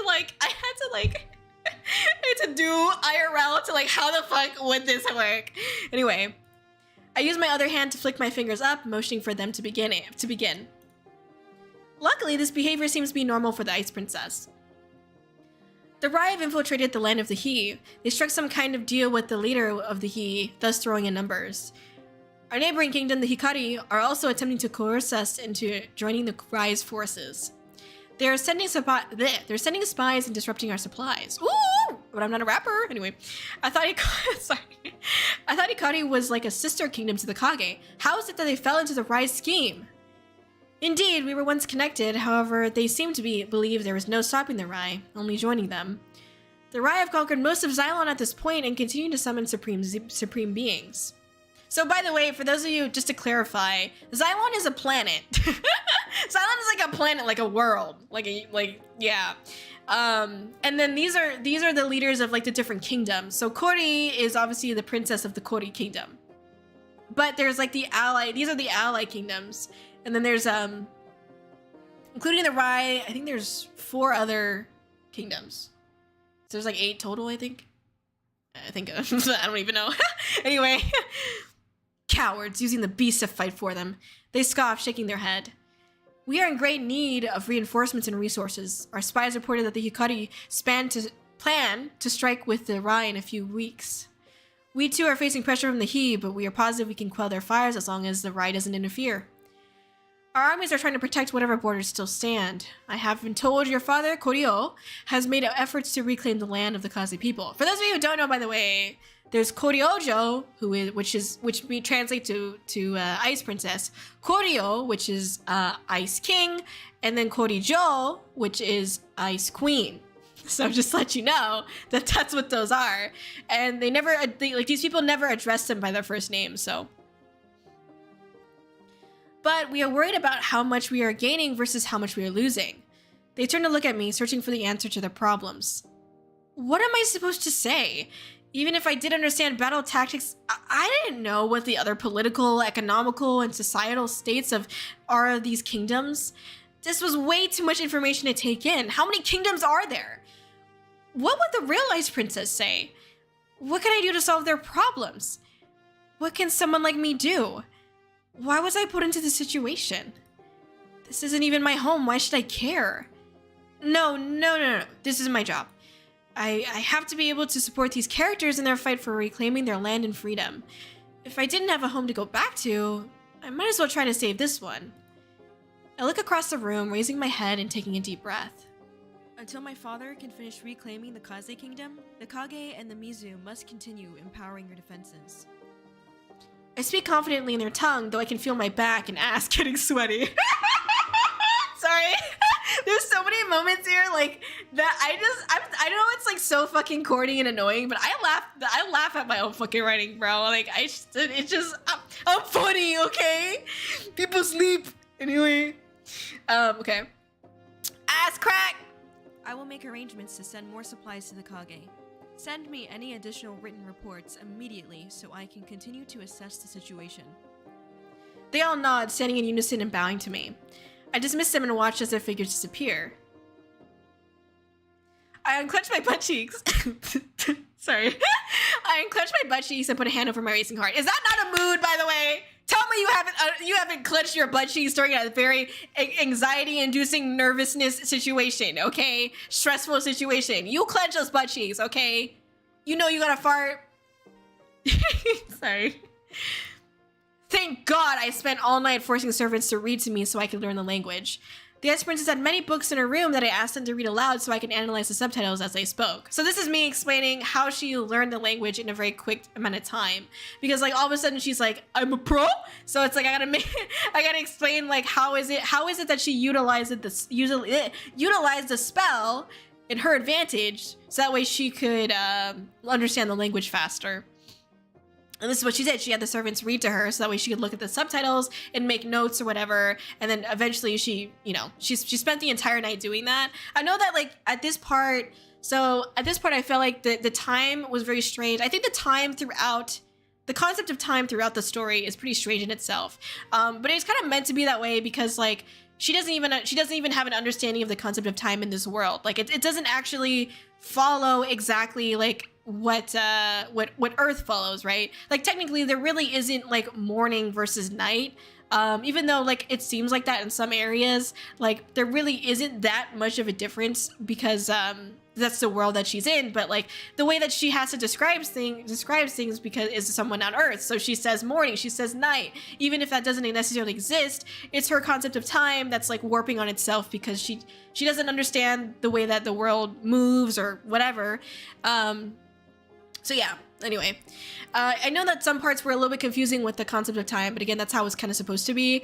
But this part particularly, I was like, I don't really know how to explain, like, this is actually the next day. Like, because it just seems like it all happens in one day, but it actually is the next day, which obviously this is explained here, but anyway. It got a little awkward when there was a romance book being read. But nonetheless, I jotted down as many notes as I could, and I'm a little better at speaking this language. I shoot upright in my seat when I hear the doors opening. I try to act like I was looking at my well-manicured nails and give a look of indifference. Announcing Sir Vector, messenger of the Kōri Kingdom.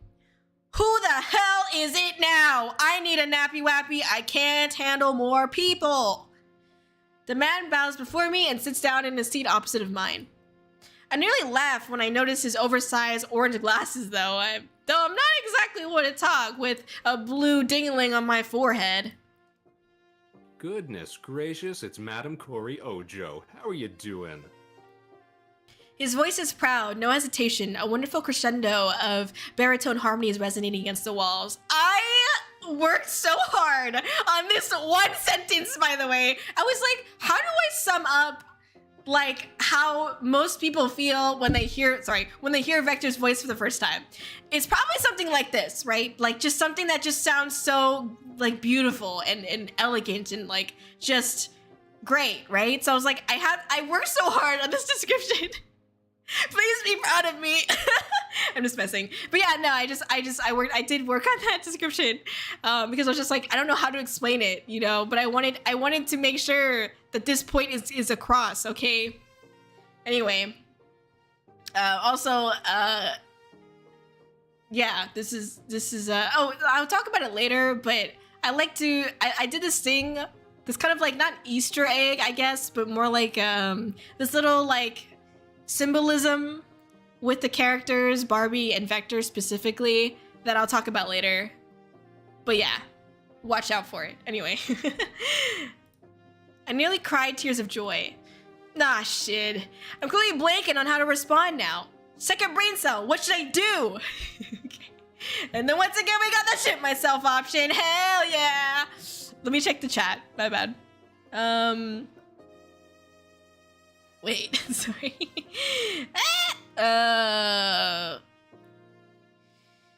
It's very well written and deserving to be noticed. I'd like to learn writing, and I think this is a good example. Thank you, writer. Thank you. Really is well written and a good write. Thank you. Oh, thank you so much. You guys are so sweet. Thank you. Hello, Kōri. What's Kuroki? What's up, Kuruga? Welcome in. Welcome in. We're just playing my game, hanging out, having a good time, chatting. I'll be getting to some huge announcements in soon. Hopefully, we'll see. Anyway. The other kingdoms, yes! Be seated, exactly, snap, snap. You know, I realized she learned the language like how people learn some Japanese words through anime. That's true. Truth. Oh my god. 8? Yes. Yes. Kōri is your last name. It is. Kōri in the house, exactly. No one knows this, but my when I debuted, my stream tag, my stream hashtag is Kōri in the castle, because it's a play on Kōri in the house. My favorite anime, anyway. My favorite CEO, Kōri-Oujo. Shut up. I hate you. Anyway, just kidding. Bro, calls out like that to sweat, right? Okay. The service 50 Shades of Grey. Reading that freaking weird ass Hogwarts X Squid fanfic. I may have clenched him once or twice. That's all I'm saying. Vector, yes. Proud of you, girl. Yes. Very good description. Thank you, thank you, thank you, thank you. How does one describe the smoothness of Vector's voice? Right, honestly, how do you? I love how Vector and Barbie have the kingdom symbols incorporated into them. Yes, Cinna's on the right track. Cinna's on the right track, okay? Anyway, thank you, Cinna. Thank you, Cinna. Yeah, I know a lot of people were like, I love like the reactions that people had to Vector's model or the character art. And I just I want everyone to know that I did run this by Vector several times before we came to this, okay? So he was fully aware. He is fully aware. But it's just so funny, like hearing people, like just their reactions to the sprite. Oh my god. I was like, when I first saw it, I was like, bro, this isn't gonna be good. People are gonna start saying some sus things. Anyway, thank you, Vector, for letting me use your design. Same to Barbie. All right, let me continue. So I'm gonna do what do I want to do here? Chad Vector, right? I'm going to compliment his voice. I think everyone went with that. You know what? I'm gonna ask him what he wants. What is your business here? Yeah, what is your business here? I gave him a stoic expression. Tapping my finger against the icy table. I'm here to give you the latest news of Zhylan, as I do each week, madam. Mm-hmm. Snap, snap. He reaches for his side, pulling out a scroll. Oh yeah, this is like a parcel holder thingy, by the way. That's on his shoulder that you see. Anyway, damn, I can't tell behind those big old orange lenses if he's questioning my behavior. I gotta try and get out of the situation quickly. Proceed. I crossed my legs and leaned forward, listening intently to his words. I've traveled through all the kingdoms once again, picking up information I believe would be helpful for the royal family. Many merchants are in shambles, unable to properly sell their goods during this time of war. Similarly to the Kōri Castle, several kingdoms are finding it difficult to hire new staff, with most of the funds directed toward tools for battle. Tools! Sorry. Is there anything in particular you wish to know, Kōri-Oujo? He asked me with a slight smile as he lowers the scroll onto the table. Something else that I really appreciated about Barbie and Vector as we did the ratings was that they asked me like how to say Kōri, because technically there's like the accent there, so it's like Kōri, right? But so for Barbie, when she first says Kōri, she says it with the accent like Kōri-Oujo. But then as Kōri is like, just call me Kōri, right? Then Barbie starts just addressing me how she normally does, which is Kōri, right? And then with Vector, he was a character that has already constantly, like we assume has already constantly engaged with the real Kōri-Oujo several times before, because he's the messenger for the kingdom. So he's a little bit more like, I guess, more familiar. So he just kind of like Kōri-Oujo, but like not like hard accented. So anyway, yeah, that was something else. Okay. What is happening in the land of the Rye? I forced a question out despite having a plethora of more important questions spiraling in my head. Ah, yes. They're continuing to tax the lower class people, both mentally and monetarily. What do you mean? They're using special magic to absorb common folks' energies in order to empower their summoning rituals. Summoning! Sorry. He tilts his head down, seemingly deep in thought. We continue to lose people across all kingdoms. I wonder if there will even be a world to rule by the time this war is over. I gulp at his statement, feeling needles run up my body. Everything's going to shit, that's what he's saying. Sorry. just these like... Sorry, these descriptions are just like these really nice pretty descriptions and explanations of what's happening, and then Corey's just like, it's going to shit. Sorry, okay. But don't fret over my personal opinions. Next topic is the Festival of Interstellar Ice. It's the talk of the land. Hell yeah. You know what's funny is because, so when I was trying to explain to Vector how Sir Vector was going to be, I was explaining that, like, I really wanted, like, him to be just really excited about the news. Like, just, like, mysterious in the way that, like, we don't understand why he's so excited about the news, but he just is. And so we just, like, want to talk about it. Like, just it's just, like, a really great, like, you know, messenger, right? So I think it's really funny the way that you'll see later this one part that just has me fucking dying every time I fucking get to that part. I start laughing because I have this image in my head. Anyway, sorry. Yeah, Vector did a great job, obviously. Many are worried that this festival will be skipped again, however, since your mother, Kōri-Oujo, refuses to host the event until you're prepared to take the final oath as Crown Princess. Dun dun dun! So here we get the introduction of the Festival of Interstellar Ice, which is what the game's called. Sir Vector looks at me expectantly, but I have no answer for him on whether I'm ready for whatever the hell that oath was. Like, geez, make it any more intimidating. Do you have any message which you'd like me to relay across the land, Madam Kōri-Oujo? He stands up and suddenly bows his head, placing a hand over his chest. Not today. You are dismissed. I stand as well, watching him leave the room. I need to take a stress poop. Stress poop! Stress poop! Ooh, go! Stress poop! Okay, sorry, let me get the chat. Let me say hi to chat. Okay. This is the reaction was reasonable. Man, I had a glow up. Right. Let me drink some water. I just realized I haven't drinking anything. He did have a little bit of a glow up. I'll be real. I used to have something exactly like that that I kept my artwork in. Let's go. Yeah, it's super cool, right? My boy on screen didn't get out of here. Yeah, Mid was trying to raise fucking Vector up. I was like, yeah, y'all, keep it, nah. Be chill, okay? Keep it respectful. Look respectfully, okay? Sheesh. T-Wolves. Want to respect your name too, of course, fam. Hell yeah, thank you. What are they? What? Amazon. TLDR, the world is on fire, right? Exactly. Oh yes, the human sacrifice rituals. Let's go. Uko. They took my Riz option SMH, right? Vector DLC when? Aw.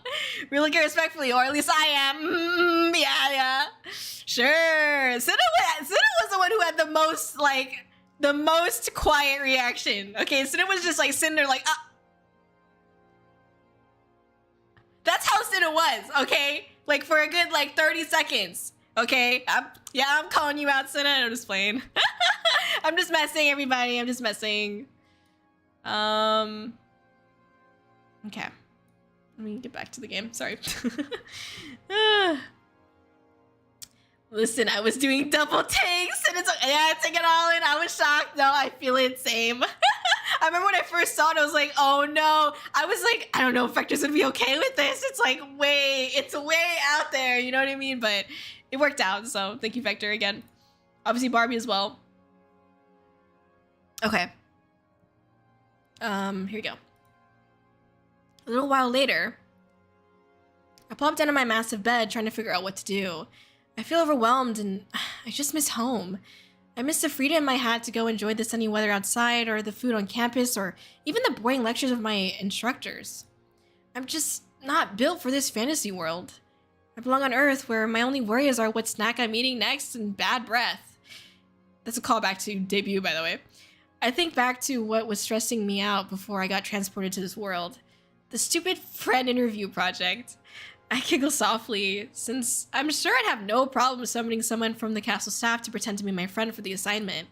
I know I didn't have any friends, but sometimes it felt like I did. Some people were kind enough to spend time with me when it was convenient for them. I hope they're all doing okay. I hope my family's fine too. All of this talk of war and people of the kingdoms, it's way too much responsibility. It's not my place to make big decisions that main characters are supposed to make anyway.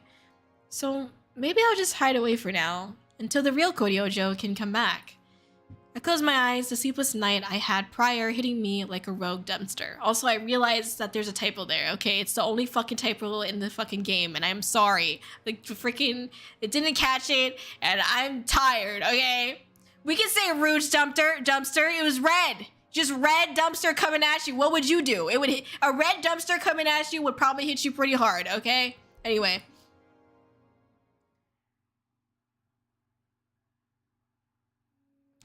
I'm used to feeling like this now, levitating in a world beyond any other. I meet the gaze of one icy blue eye, the shadow of the real ice princess coming into view. You're quite intelligent, performing and using the spell to your advantage to learn to speak our tongue. I want to respond, ask her why I was being put in this awful situation, but I can't seem to remember how to speak or if I even have the body parts to perform this action. Yes, perhaps this was all meant to be. Fate, I would call it, though I have paved this way with my own hands. That I am sure. I know you have many questions, but here are some warnings. First, stay away from Kōri-Oujo, my mother. Yes, she and my father have spent much time showering me with gifts and luxuries, but they are not to be trusted. Second, the castle staff are nosy and will do whatever it takes to find gossip on the royal family. Third, do not feel obligated to assist the other kingdoms. They're responsible for their own demise. Finally, please remember that I am your ally, and I hope we can continue this relationship. I truly believe our powers combined will be crucial to defeating the Rai. She gives me a soft smile as I sense the purple fog coming to absorb my consciousness back again. Thank you for assisting me in my mission. Please take care. I look forward to chatting with you more in the coming nights. I wanted to reach out to her, hug her, because it felt like it was the first time someone needed me, wanting me to be in their life. But these feelings are all too short-lived, all too rare, but that's what made it all the more beautiful.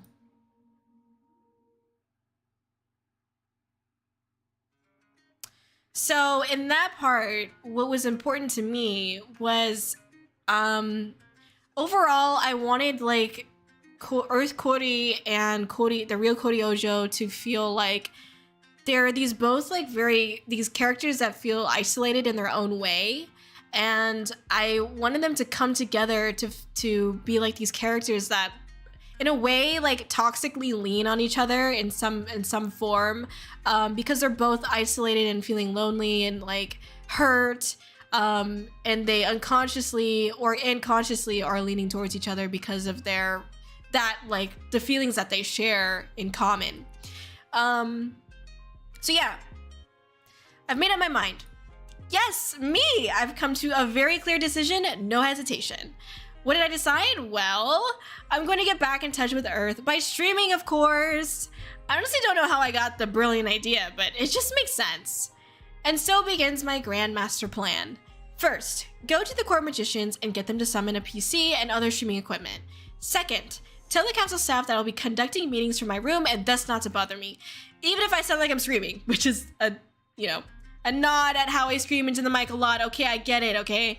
Third, avoid the responsibilities of the Ice Princess at all costs. Simple enough, right? I hummed to myself as I walked to the great hall a castle servant pointed me to. For once, I feel in good spirits. It may seem like a huge jump from the last few days, but I realize that the best way to be a supporting character to the real Ice Princess is to take care of this body. I spent a few hours this morning reading through the real Kōri-Oujo's diary. I'm still not proficient in this language, but I've been able to pick up bits and pieces of the story. It appears that the real Kōri-Oujo is really worried about the land of Zhylan. Ever since the Rai began throwing the balance of the powers off, the planet has seen changes in its climate, animals, and behaviors of people. The real Kōri-Oujo, wanting to win against the Rai, decided to try to use their battle technique against them, summoning otherworldly creatures to fight. I can't read the rest of the diary yet, but considering the strange conversation I had with her in my dream state, I believe she said something about fate and that she planned for all this. So I'm positive she's got a plan. So this here is where I'm trying to set up why it is that Earth Kōri is trusting and hanging and clinging on, inadvertently clinging on to the real Kōri-Oujo. She wants to believe in her, and they want to believe in each other. It's a two-way street. Yeah, and what else was I gonna say? I don't know, I forgot. It's fine. Moving on.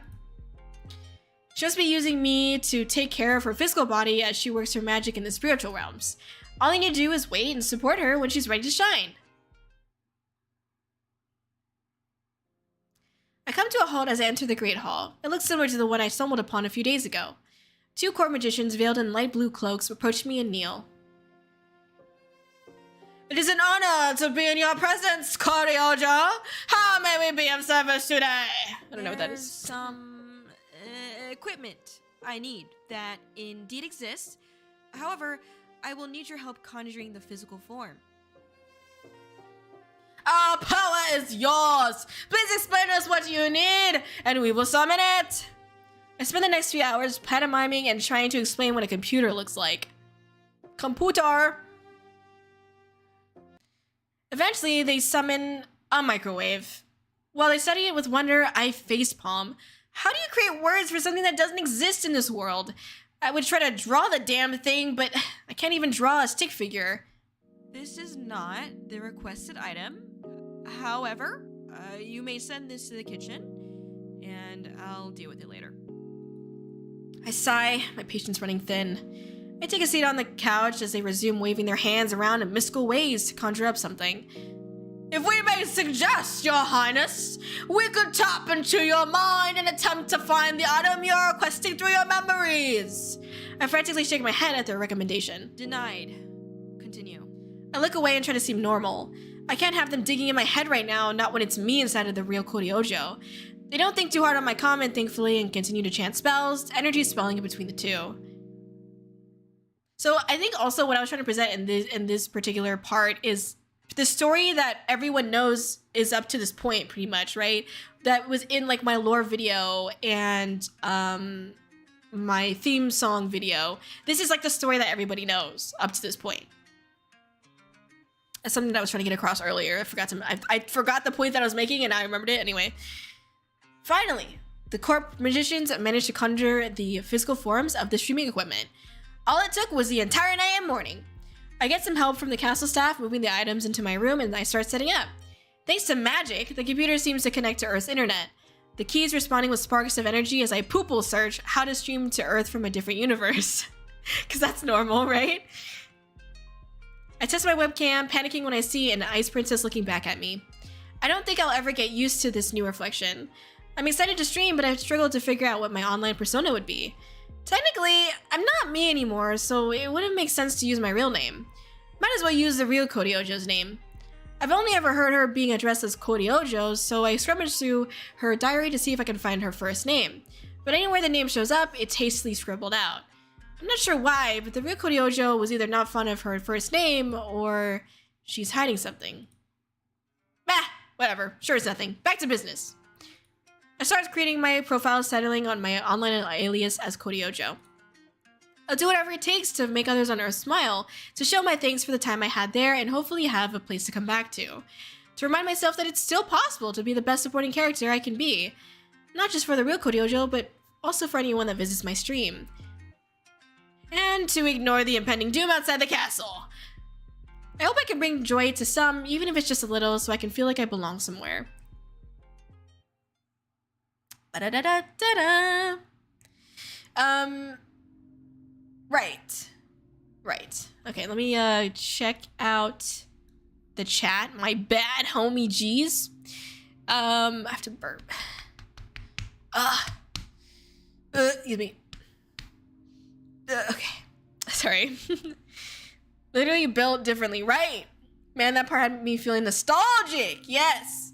Red equals danger. Those red dumpsters just hit. They do. My dumbass thought it was spelled right. Don't worry. Keep thinking that way, dog. Seriously, though, I hadn't even noticed. It's okay. Keep thinking that. It's fine.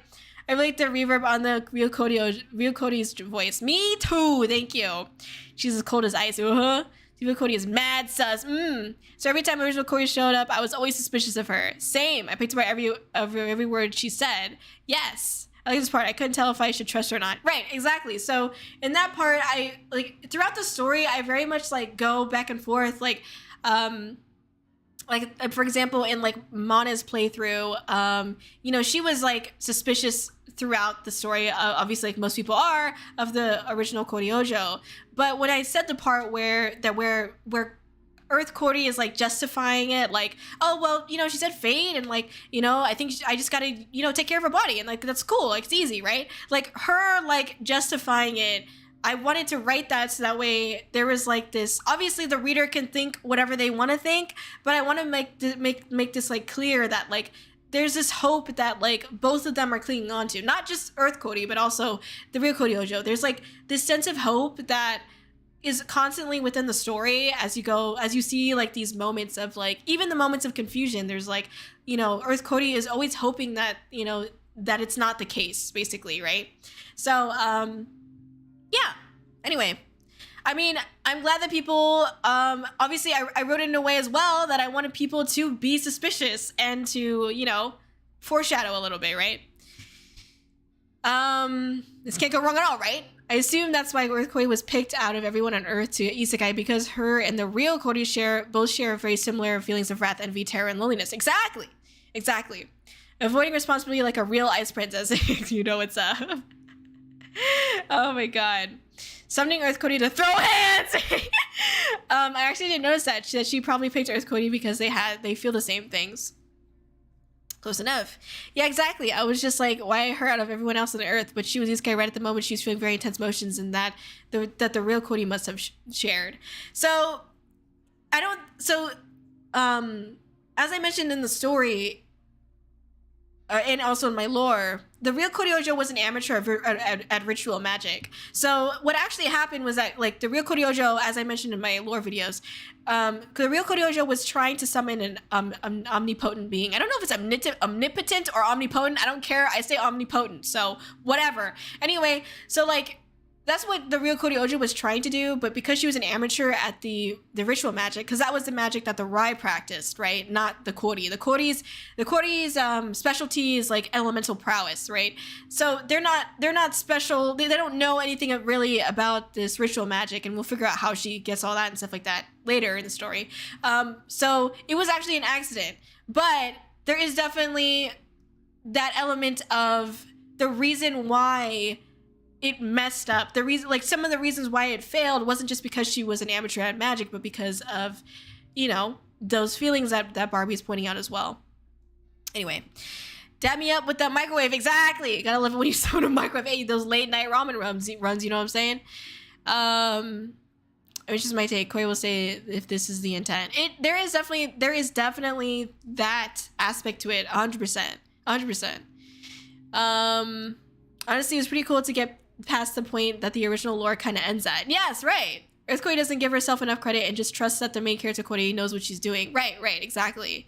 She'll be for the best even when things seem suspicious and bad. 100%, right. Because it's like, the real Kōri-Oujo is the only one that she feels like she can relate to because, you know, they feel the same things, right?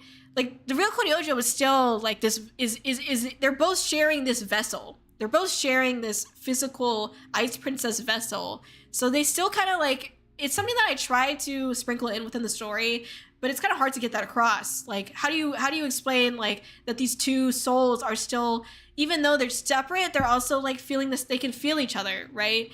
And like, I didn't really know how to explain that. So I did try like throughout the story, and obviously when you get towards the end, you know, the real Kōri-Oujo kind of talks about that as well. But yeah. She was trying to summon a goddess, but her emotions seemed to have messed up the spell a little. Yeah, this is, you know what I'm saying. But thank you for the call out. You guys are very smart. Thank you for noticing that. Okay. Let me drink a swig of water. Sorry. And get to it. It's been some time since I decided to start streaming. I don't know. My concept of time here constantly warps itself. Whenever I haven't been streaming, I've been trying to decipher the real Kōri-Oujo's diary. This language is becoming more natural to me. I don't know if that's scary or not. I discovered information on the real Kōri-Oujo's mother, a woman who truly encompasses the definition of Ice Queen. The real Kōri-Oujo describes her as cold, calculating, observant, and extremely selfish, to avoid her at all costs. Of all the people directly in contact with me, I think the real Kōri-Oujo's mother is the worst person I could run into right now. If anyone would know that something was off with the real Kōri-Oujo, it would be her mother.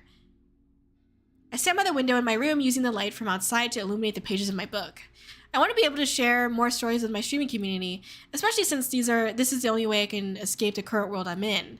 My moments of peace are cut short as I hear a knock at the door. You may enter. I say aloud and straighten my posture. Your mother, Kōri-Oujo, requests your appearance in the West Hall. They bow before leaving the room, closing the door behind them. I nearly shit myself. Bah, I'm sure I could just let her talk and then quietly excuse myself after. I steel myself, closing my book and forcing myself forward. I thought it was really cute that Barbie looked up what I steel myself means. If you guys don't know what it means, it just means like you're preparing yourself for something that is potentially a bad situation. Anyway, let's just get this over with.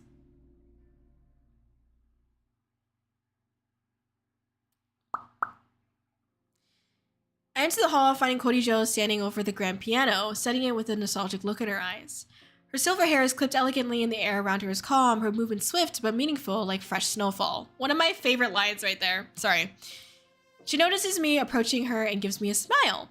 She reaches towards me with her arms open but hesitates and retracts into herself, looking down with what I can only describe as guilt. Now this is again this is like where how I like to write, again, is not describing personality through words or dialogue, but through movements and actions and descriptions of expressions and whatnot.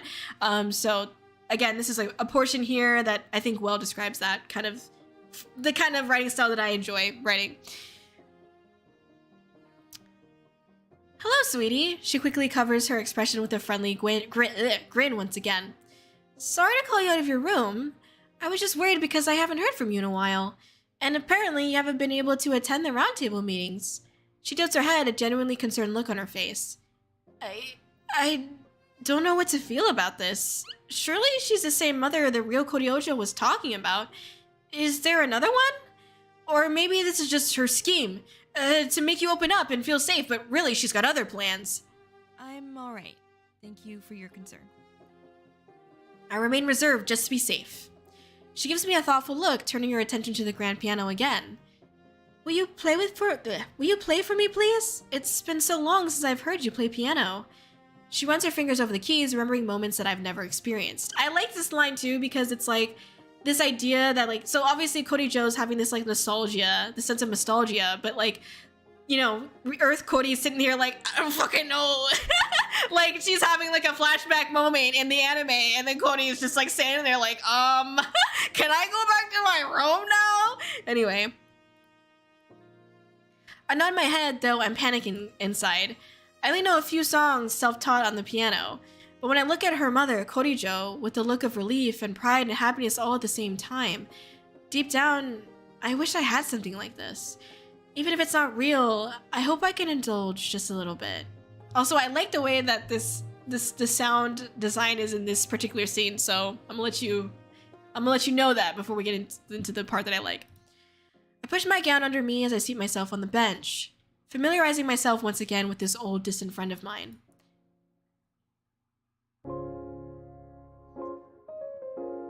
So nice! Those of you who didn't realize, this is actually the piano part of post-debut. Dun dun da da da da da da da da. Right? Anyway, I play the first song that comes to my head, the sounds reverberating my joy and freedom across the hall. I get so enthralled by this feeling. Playing the piano, this moment right here, feels like I'm just another girl on earth enjoying music that makes my heart warm. This is also a sentence I really liked. I'm like choosing all these sentences here, but like I really like this idea that like there's this moment of connectivity through like music in this part that I think is really important for me, like as a person behind Kōri as well, because like, you know, I communicate a lot of things that I experience through music, and there's this moment where Kōri is doing that same thing here, right?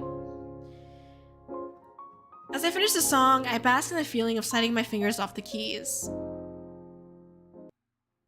My eyes have been down this whole time, but I look up finding to meet the loving gaze of Kōri-Oujo.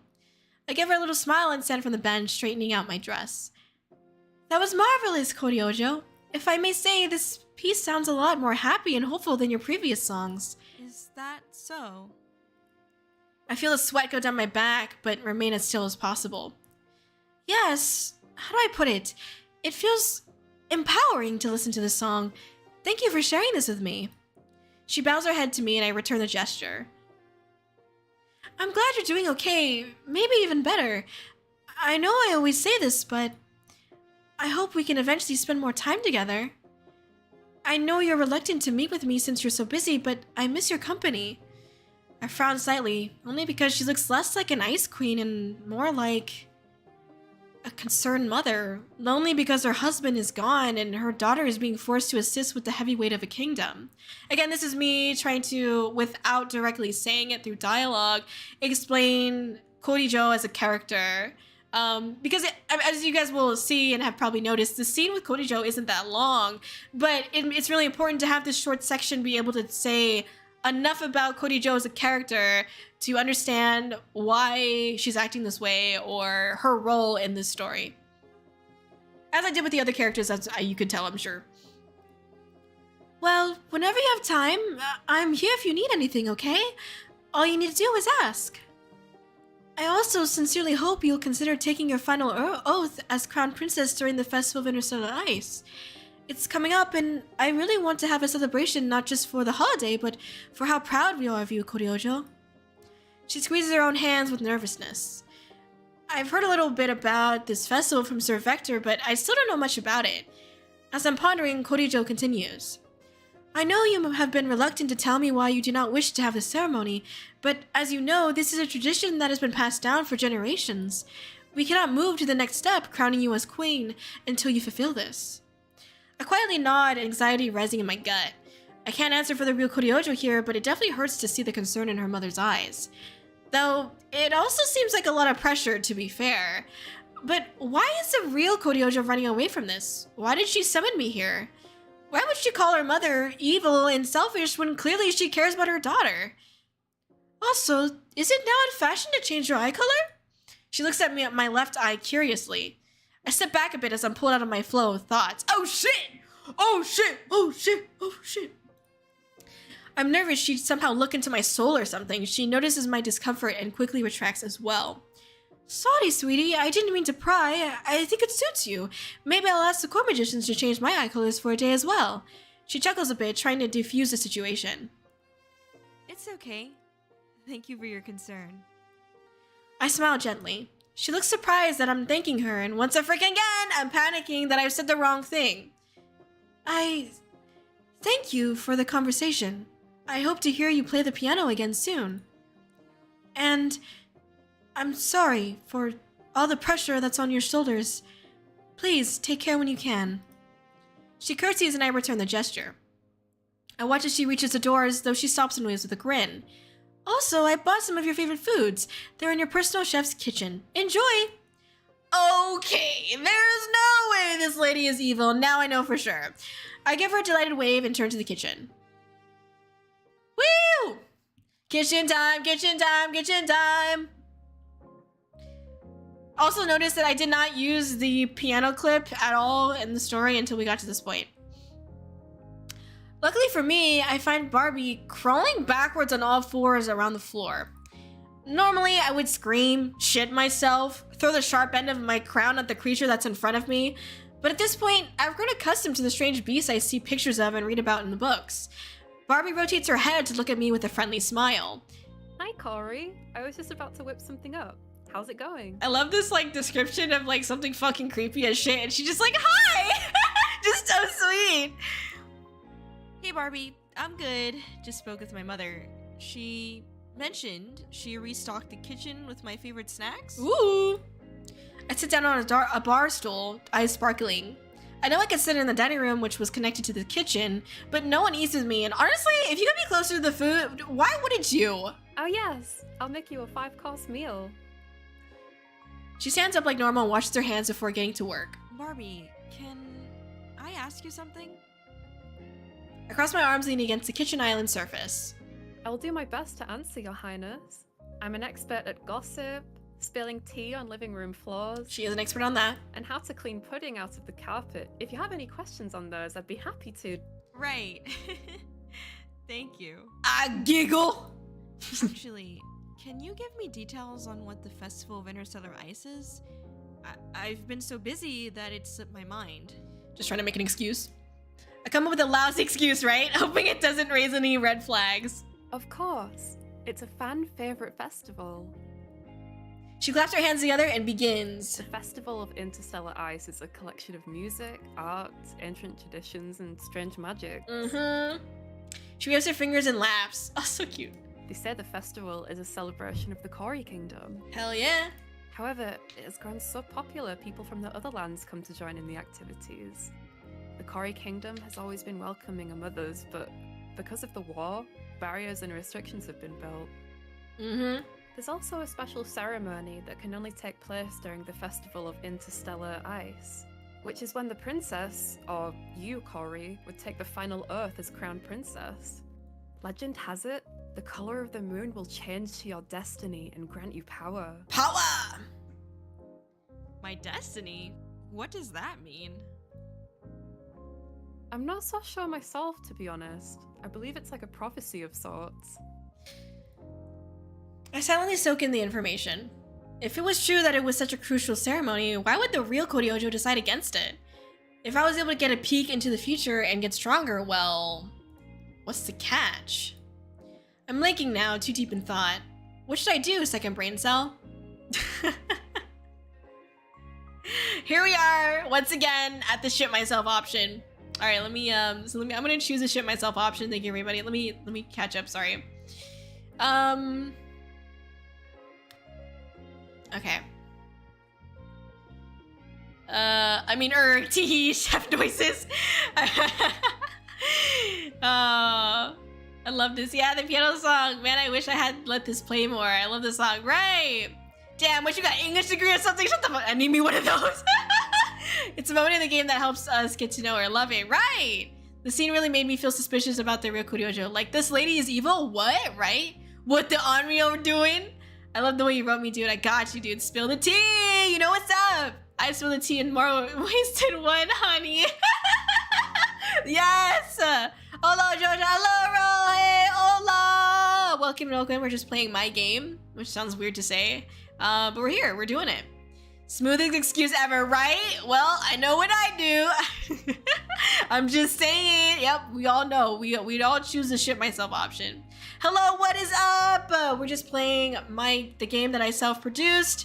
We're gonna get to some really epic Omega announcements as we start to close the game soon. It's coming up soon, everybody. And we're just hanging out. Hope you're having a great day. Happy Saturday, happy weekend. I'm gonna go ahead and choose the ship myself option this time. All right, here we go. Ship myself. There's a time and place for everything. It's a Pokemon reference. But I could always use a good stress poop. Wait, why is this an option again? And why was it chosen again? SMH, I'm done with the second brain cell. After a few more moments of silence, Barbie speaks up carefully, posing her question. If I might ask, Kōri, why have you decided against the festival? She peers at me with concern and curiosity. I shrug, not meeting eyes with her. I can't answer for the real Kōri-Oujo. I'm sorry, I don't mean to pry. I just hear things from the castle staff, and while I know it's not true, it's hard for me to defend you because they feel so strongly about their distaste for you. Rumor has it! She frowned, taking a deep breath.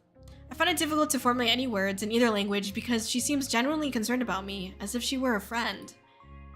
What do they say about me? I muster up a question to try and get her to keep talking. Oh, forgive me for being blunt, Your Highness, but they believe you're selfish, spoiled, and have bad intentions for the Kōri Kingdom in general. I've been told a few stories of how you didn't allow some to take breaks, made purchases using the kingdom's budget for your unselfish pleasures, and how you might have been the one to start this war in the first place. What? I love, by the way, in some people's playthroughs, when Barbie said that, they reacted the same way that Kōri's reacting. What? I was like, yes. Anyway, sorry. I shot up out of my seat with surprise, making Barbie jump. I know it's not true. After talking with you, I can tell that you're not that type of person. We have the music change here, where it's a little bit more quieter and more like thoughtful, I want to say. I think they're just upset that you refused to do the festival they love so dearly, and maybe jealous of your position. I hope you can ignore the awful gossip. You deserve better than that. I know it may not be my place, but I'm sorry for all the things the castle staff say. They're good people deep down. It's okay, Barbie. Thank you for being honest with me. I'll take everything you said into consideration. I give her a soft smile and she nods cheerfully. Boom, boom, boom. Sorry. After I finish eating, I start heading back to my bedroom. My steps feel heavy, shoulders drooping down with exhaustion. I'm at the point where I don't care if a castle staff sees me like this because I feel terribly lost. Barbie and her mother, Kōri-Oujo, have given me a lot of insight on the real Kōri-Oujo's life before me. It's odd, however, because in my dreams, I can recall the real Kōri-Oujo telling me stories of her childhood and educating me on the types of creatures of this world. Nothing nefarious, well, now that I think about it, some stories seem a little strange. The real Kōri-Oujo was good at framing a story in her favor or only describing things that she felt was important. For example, she told me a story of how she was gifted a rabbit-like creature for one of her birthdays. However, it tried to bite off her finger whenever she tried to pet it. She told me that the castle garden used to be full of them, but she had since frozen them all and placed them as statues across the castle instead. However, when I read about that same creature in a book, it would only bite you if you tried to pick it up and relocate it from its natural territory.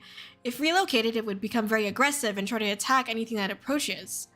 I'm starting to think she had demanded these animals thinking they were cute, and then when it didn't go her way, she... I can't even finish the thought. Not to mention, all this time, I have not been granted the ability to speak back to her. The real Kōri-Oujo only allows a one-sided conversation with her as the focus. Between the comments from Barbie and the interaction with her mother, it's becoming harder and harder to piece together the truth of this world. I rub my temples, headache incoming. So that was something else that I wanted to, include. If you look at the interaction, that part on how the real Kōri-Oujo interacts with Earth Kōri, where she doesn't really let Earth Kōri talk, the reason for that, there is a reason for that. Anyway, I won't get into it right now. I gotta get through this. Anyway, I went to my room, going straight to the bookshelf and searching through the titles. Eventually, I found a book that focuses on festivals and traditions of Zhylan. I skimmed through the pages until I found what I'm looking for at the Festival of Interstellar Ice. Let's see here. Right. This is what Barbie said. Nothing surprising here. I sigh and turn the page and blink a few times in shock. This page is completely empty. I hold up the page to the window, making sure my eyes weren't playing tricks on me.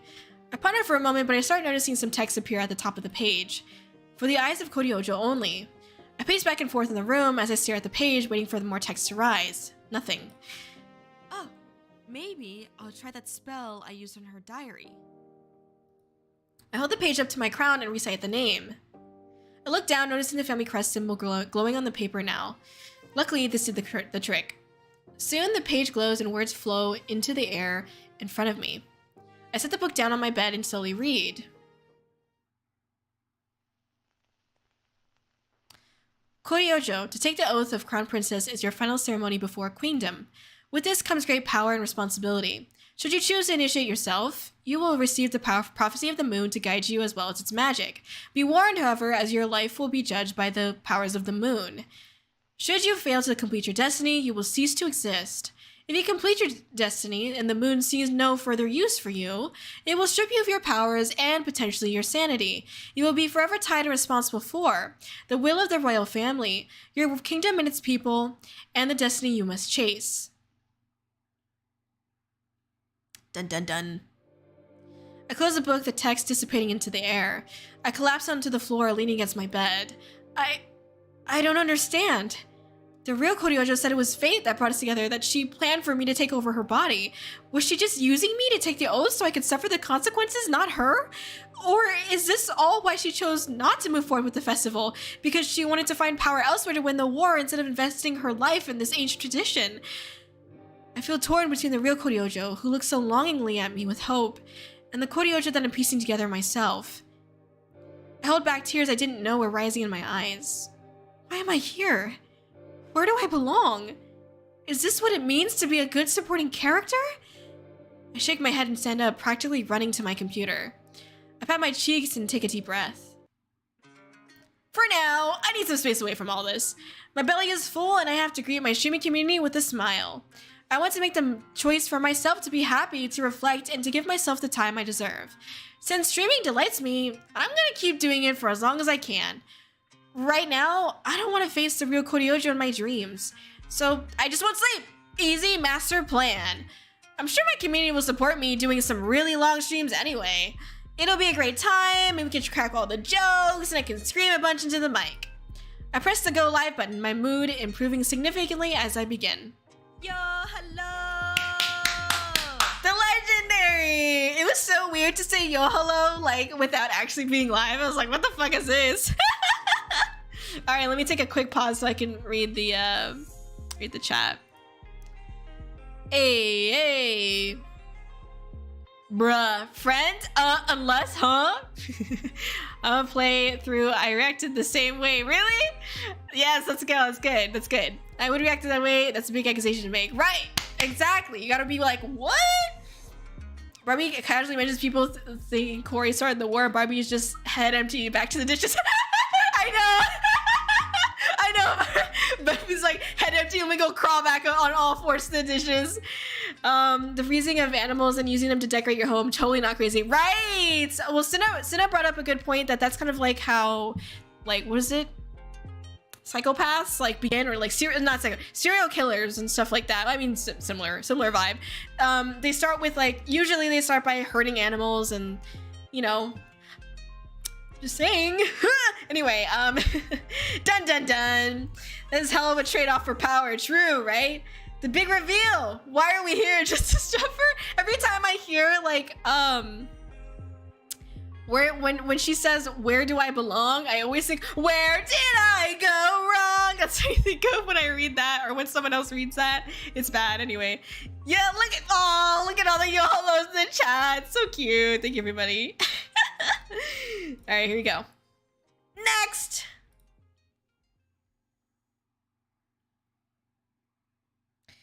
It's a lot easier to say, "I just won't sleep," than actually do it. I don't know how long it's been, but the magic potion that's helping me stay awake is making me run to the bathroom every few hours. Someone made this I think it was Bolt of Chaos who made this like connection between the potion and coffee. And I'm gonna be real, I didn't even think about like the coffee. Like I didn't even think about coffee, like that this could be coffee. I was just like magic potion, boom, easy, right? But like it actually, like what if it was coffee? I don't know, it's fucking funny. I didn't think about that until Chaos brought it up. Because like coffee makes you fucking shit. Anyway, I exit the royal restroom, relieved that I didn't blow up this toilet, literally. There was a hole in the east wing of the ice castle for some time because of that incident. Note to self, don't eat spicy noodles while drinking this potion. Yeah, I'm calling out that moment on stream. That was like one of the first times ever on stream that I had to end stream because I felt like shit after eating those fucking spicy noodles. I want to head back to the stream, hoping to continue making memories with my community. I gotta say, they've grown on me. I wasn't expecting to enjoy it so much, but every stream was a new laugh, and that's a great time. Hold on, wait. I have to sneeze.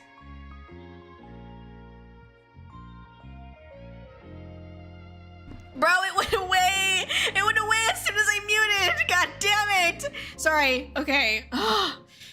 My joyful thoughts my joyful thoughts get interrupted by a smooth voice in front of me. Goodness gracious, it's Madam Kōri-Oujo. It's been a while. I give him a strained smile and nod, bowing my head slightly. How are you, Sir Vector? Doing swell, doing swell. Would you be interested in the latest talk of the lands? They're just so great. This like character who's just like, oh, you want to hear the news? Sorry, it's just so funny. He leans in with a grin. Sure.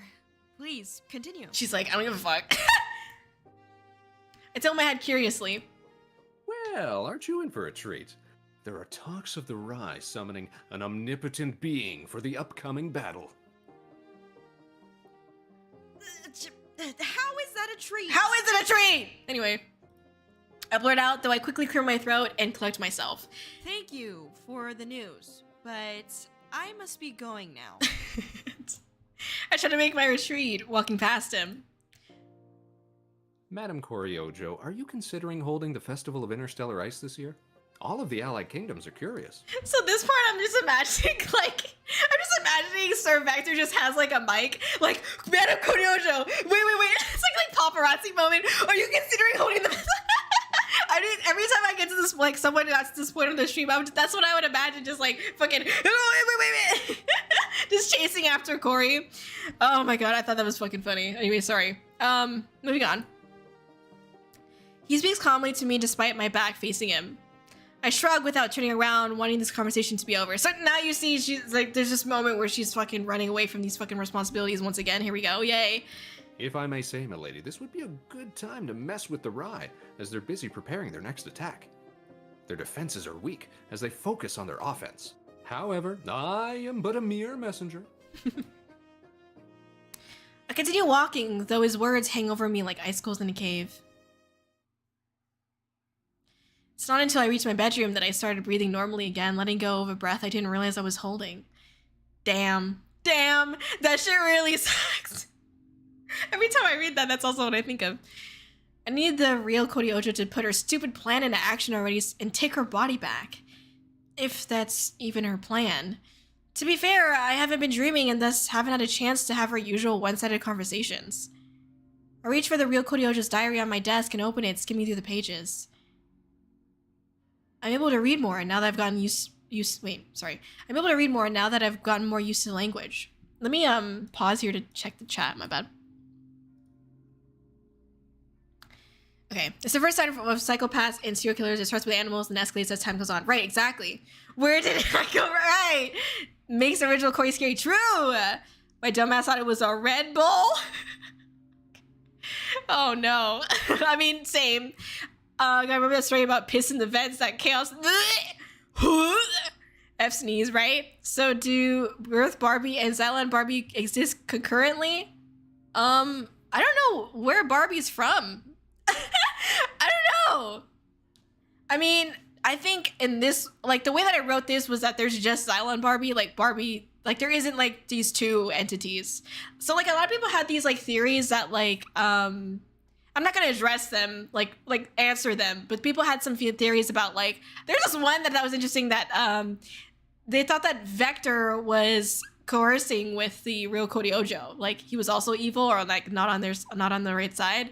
There's another one where people were saying like the real Kōri-Oujo is going to go on Earth and take over Earth or some shit like that. So there's a bunch of really interesting theories that I'm not addressing. I'm not confirming or denying, but I'm just interesting. Smooth. That's spicy noodle stream. Gotta be my favorite. It was worth every cent. Fuck that shit. Fuck that shit. I hate it. The people deserve to know. Am I right? That's what I would imagine in that season. Battle tactician Vector. Right. But he's just a mere messenger. Okay. All right. Here we go.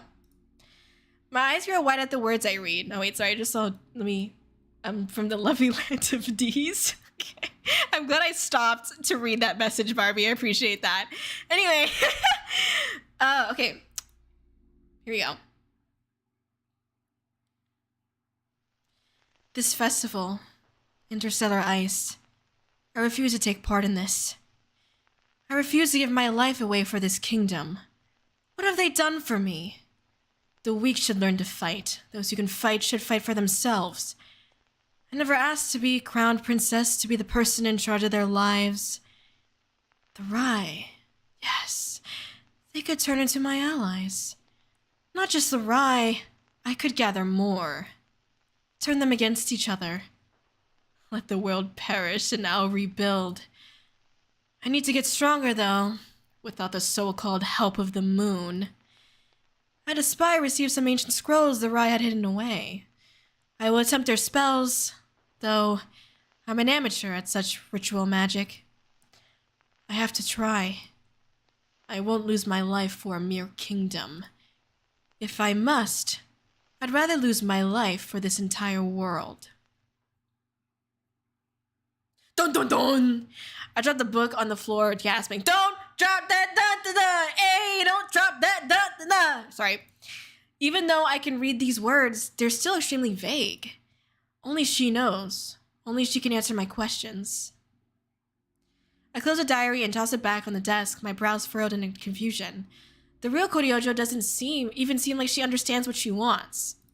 She seems like she's just scared.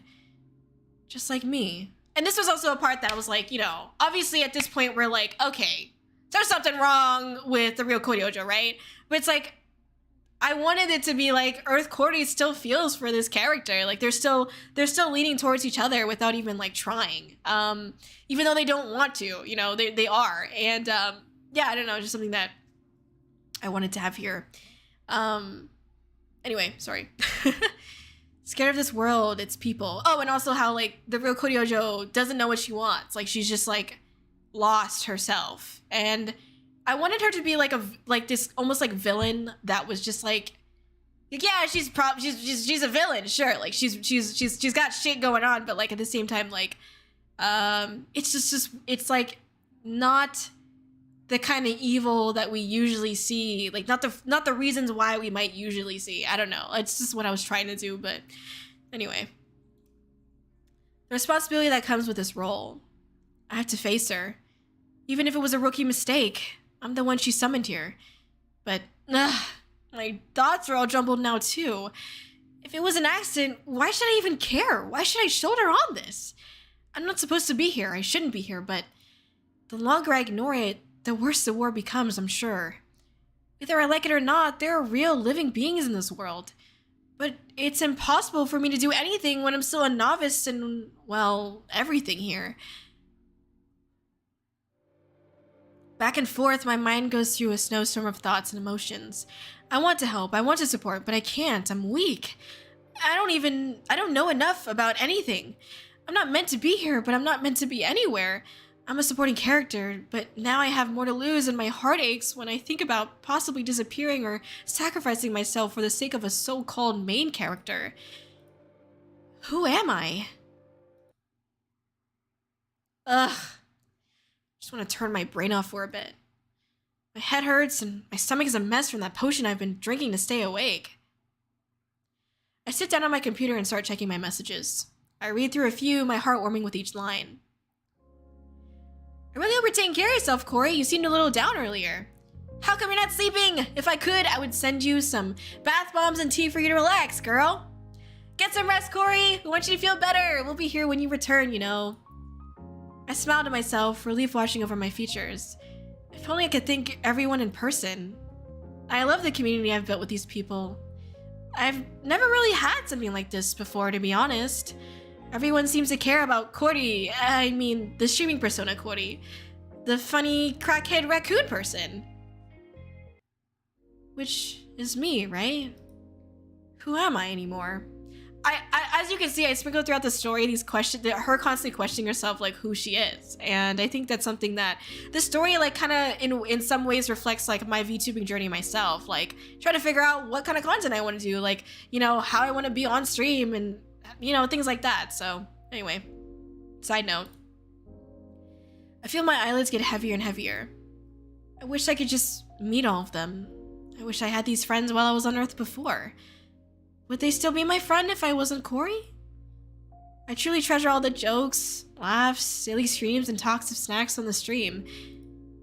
For the first time, I'm starting to feel like I really don't want to lose this. My thoughts start to fade out as I lay my head down in my arms, still seated in front of my computer. The last thing I see before my eyes close completely are the icons of my friends' faces that look down at me with hope. Also, one of my favorite lines here, because it's this imagery that I think a lot of people, at least in this community, would know well, you know, or just in general, like having these, like, you know, familiar profile icons, right? And it's like, this is the, like, this sense of loneliness that I think gets captured by this moment, but also just sense of hope that there are people there for you, you know what I mean? But you're in another world, like, how the fuck are you gonna get to them? Well, this is the only way, right? Anyway, one of my favorite lines from the movie, from the VN. And obviously Lonely But Not Alone playing in the background, by the way. Thank you very much. I welcome the ethereal purple fog like one does with the winter. Knowing it will come. Oh, I also love this part too, by the way. Sorry. I know I'm like just like being narcissistic and bragging about my writing, but I just like this part a lot. Knowing nothing will stop it. Fearing its beauty and its cold. Hiding in its darkness and fleeing from what appears amidst the blizzards of ice. Cherishing the warmth against the freezing winds. I feel what should be my body floating aimlessly in the purple gas. I also feel the atmosphere changing. Maybe it's just because it has been a while since I've been here, but it feels hostile.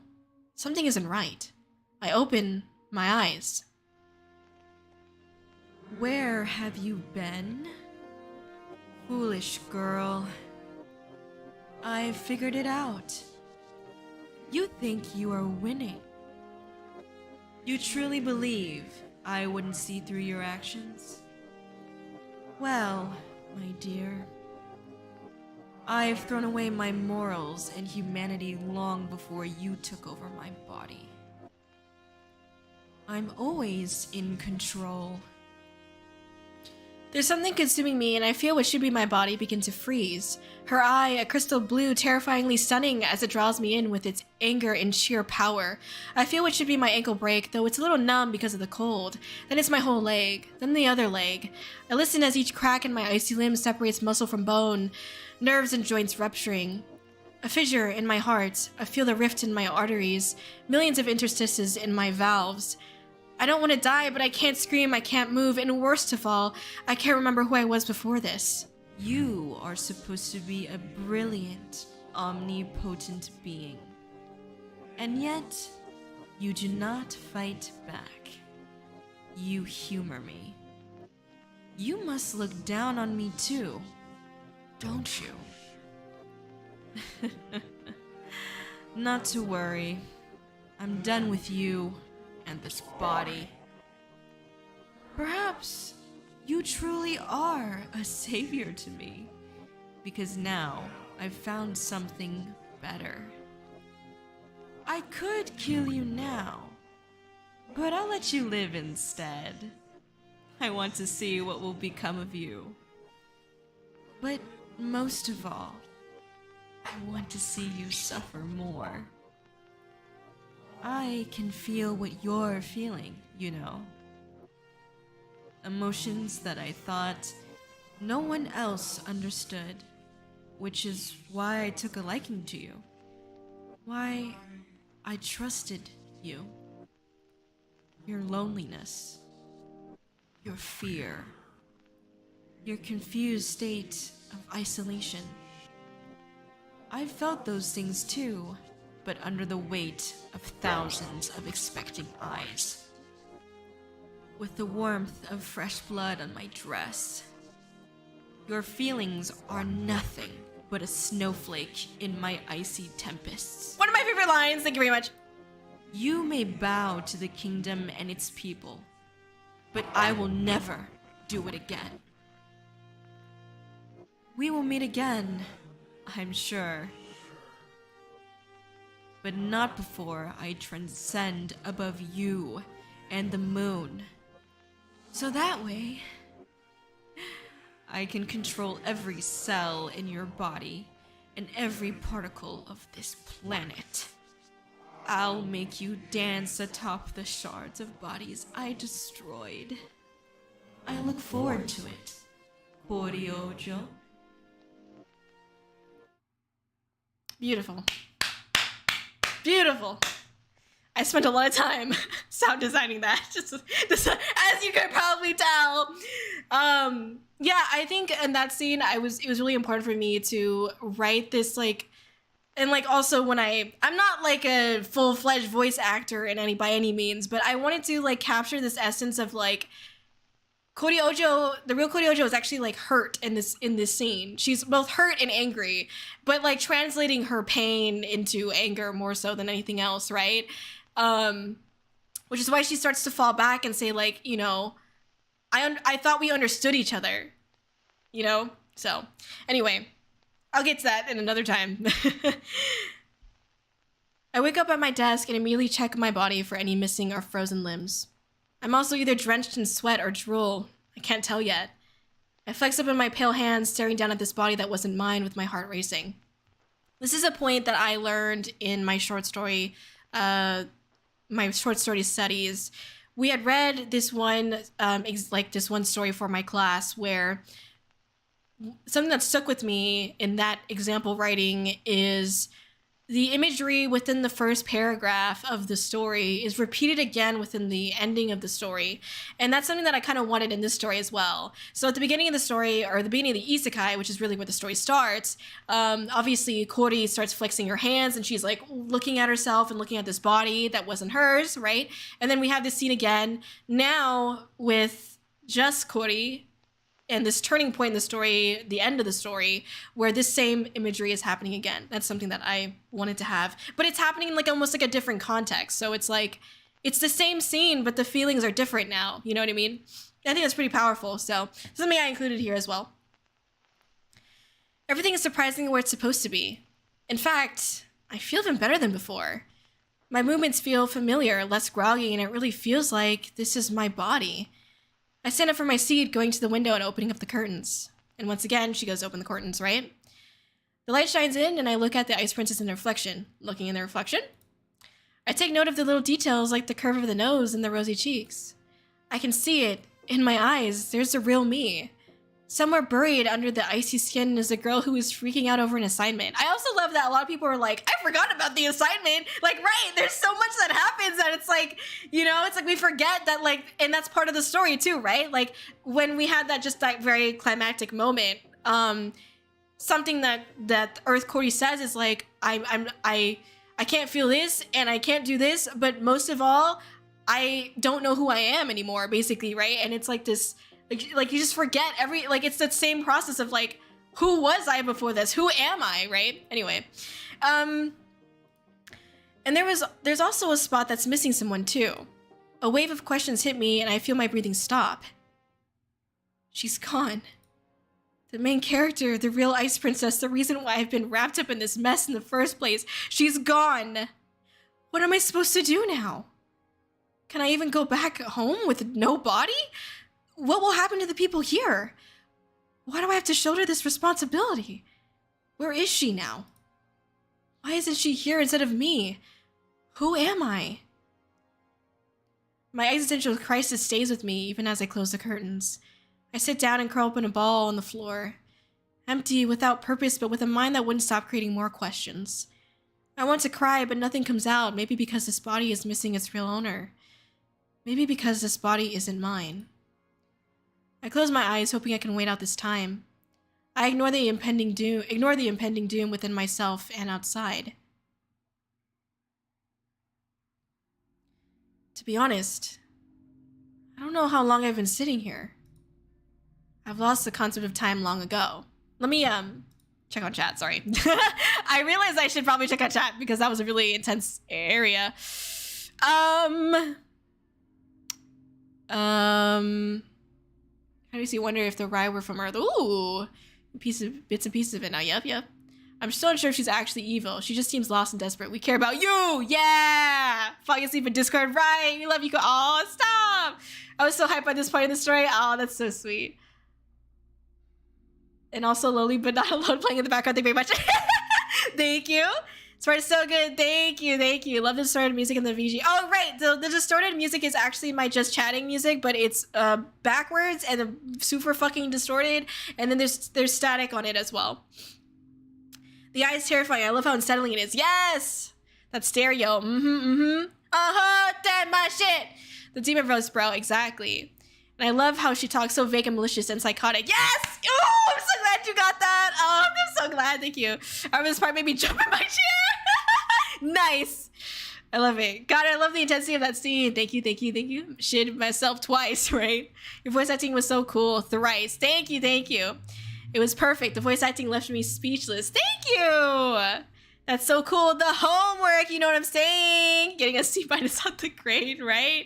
What happened to Earth Kōri body, bro? That's a good question. Forgot about the homework, right? I know, it's so easy to forget. Well, I can address that question when we have the Q&A if you want to jot that down. Or I just leave it up to you guys. I don't know. I know, I have an answer for it, but at the same time, it's like one that I'm like, I don't know, like, you know, I could always change, like, not change, but like, you know, I can see it going a different way if I wanted to bring the story a different direction, you know what I mean? But I have a particular direction I want to bring the story in, but I also don't want to like spoil it, and I don't want to shit on everybody's theories or whatever, because you guys have really great theories as well, so, you know, who knows, maybe your theories will actually be a thing. I would say the original Kōri's wording once again had me theorizing again. Yes, exactly, right? Also, your voice acting was amazing. Thank you. It captured the anger from. Thank you. Oh my god. Me like fangirling. Thank you. I really tried on that part specifically because it was like it's like the height of the tension, right? All this tension that was scattered throughout the fucking game got to this pinnacle point. I had to do it. I had to do it right. I had to do it good. You know. All right, thank you, everybody. I appreciate y'all. Maybe I've been here for a few hours or a few days. Regardless, well, I'm hungry. I'm a simple person. Food, get isekai into a fantasy world, eat some more food, cry, stream, eat some more food, poop some more, have an existential crisis, food again. Sorry. I hear a knock at the door and nearly fart with shock. Sorry. Why did I write this? Kōri? It's Barbie. Can I come in? So cute. Sorry. I don't know why, but hearing Barbie's voice makes me choke up. I can't seem to get any words out. I don't want to intrude, so I'll just leave this tray of food in front of the door. I'm not sure if you can hear me, but I'm worried about you. I miss chatting with you, even if it was just a few times. So please feel better soon so we can talk again, okay? Oh, your mother is worried about you too. She came in the other day and asked about that microwave contraption in the kitchen. I almost set it on fire a few times, but it helped a lot. Nice! Sorry, I'm just getting some water. I can't help but chuckle, my heart feeling lighter. I get up, bones and muscles aching. I don't care about the pain that pierces through my body right now. I move quietly to the door, listening to Barbie set down the tray of food. Kōri, you've helped not just me, you know. You've helped a lot of people. No matter what anyone says. I'll keep making amazing food for you, so come out already. Oh, so cute! I hear her quite literally skitter away, imagining her on all fours. I stop the thought and press my hand on the door with a laugh. I guess in the end, all it really takes for me to feel better is some good food. Good food, good company on a good stream, good people who are a little strange. Maybe it's because they're from this crazy world, but they're good all the same. I want to protect these things. It's so cliche, it almost hurts to think about. The world that I once felt so isolated and scared of is now what I call home. This body that I felt trapped in is now mine. Screw being a supporting character, hell, screw being a main character. Despite the ridiculous events that unfolded since I've been here, this is the most I felt alive. It doesn't matter who I am anymore. I just need to be the person who can protect these things that I care about. And this is her answering the question of who she is, right? This is what I want to do, my decision. I glance up and see the book about the Festival of Interstellar Ice. A celebration of different arts, cultures, music, but most of all, a celebration of the memories of this world and its people. I carry on the memories of Earth, the person I was there, but I've made new memories since then. My hand hovers my purple eye, perhaps the only thing that keeps me tied to who I was on Earth. Even if it was a mistake that I'm here, I won't make the mistake of losing what's now important to me.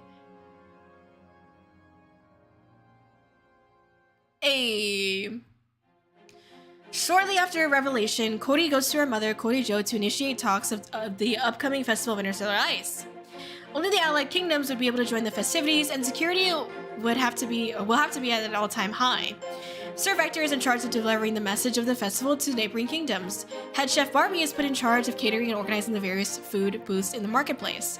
Kōri-Oujo is asked to create a list of events like musical and theater performances, fashion shows, and art displays. The princess is a part of every detail, directing different castle staff with a graceful eye.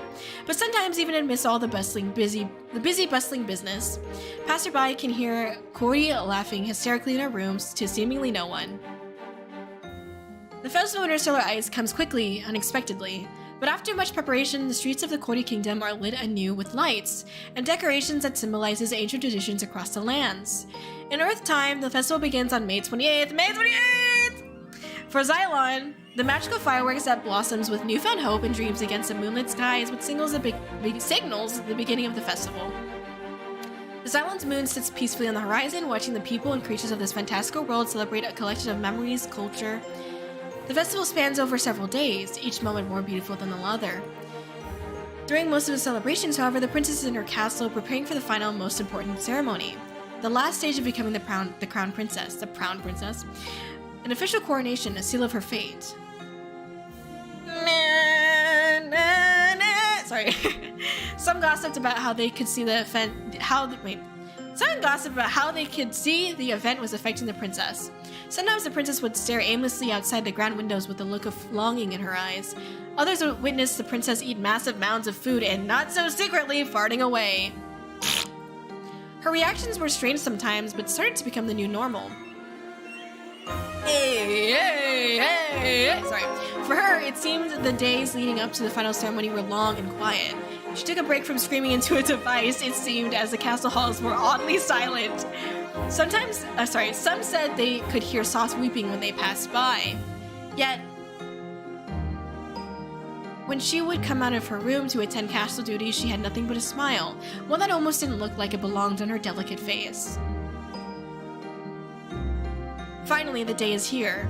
A day full of nerves, fear, isolation, joy, excitement, courage. The princess boldly steps into the throne room, her stride refined and head held up high. Her mother proudly offers her hand to the princess, guiding her towards the leaders of the allied kingdoms who stand next to the throne. A man in a cloak covered in gems steps forward from the front of the crowd and begins to lead the ceremony. He speaks of the Kōri Kingdom's past, its present, and what could come in the future. He speaks of what challenges the princess will have to overcome. He speaks of what it means to be the crown princess, and more importantly, what it means to the people. In a language that is no longer foreign to her, Kōri nods quietly, taking deep breaths as the official asks the final question to her before bowing. Her words spoken not quite like an ice princess, not quite like someone from Earth, not quite like anything anyone has ever seen. Not quite like anything anyone has ever heard before. But her words resonate through the kingdom, sweeping across the distant lands, brushing against their cheeks like fresh snowfall. The crown on her head glows along with the purple in her eye. Her form changes, her beautiful gown shifting its fabric to better fit. The designs and patterns swiftly move to decorate her features with elegance. No one speaks, no one moves. The whole planet and its moon seems to freeze. The princess gently smiles, soaking in this moment so she never forgets. While she's completely unaware now, she basks in this bliss, while the moon gazes upon her and the darkness outside the castle walls slithers away. Kōri-Oujo, the ice princess from Zhylan, which is who she is, right? To be continued.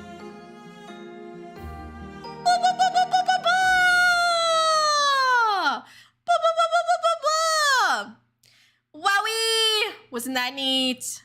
Thank you for sticking around this far.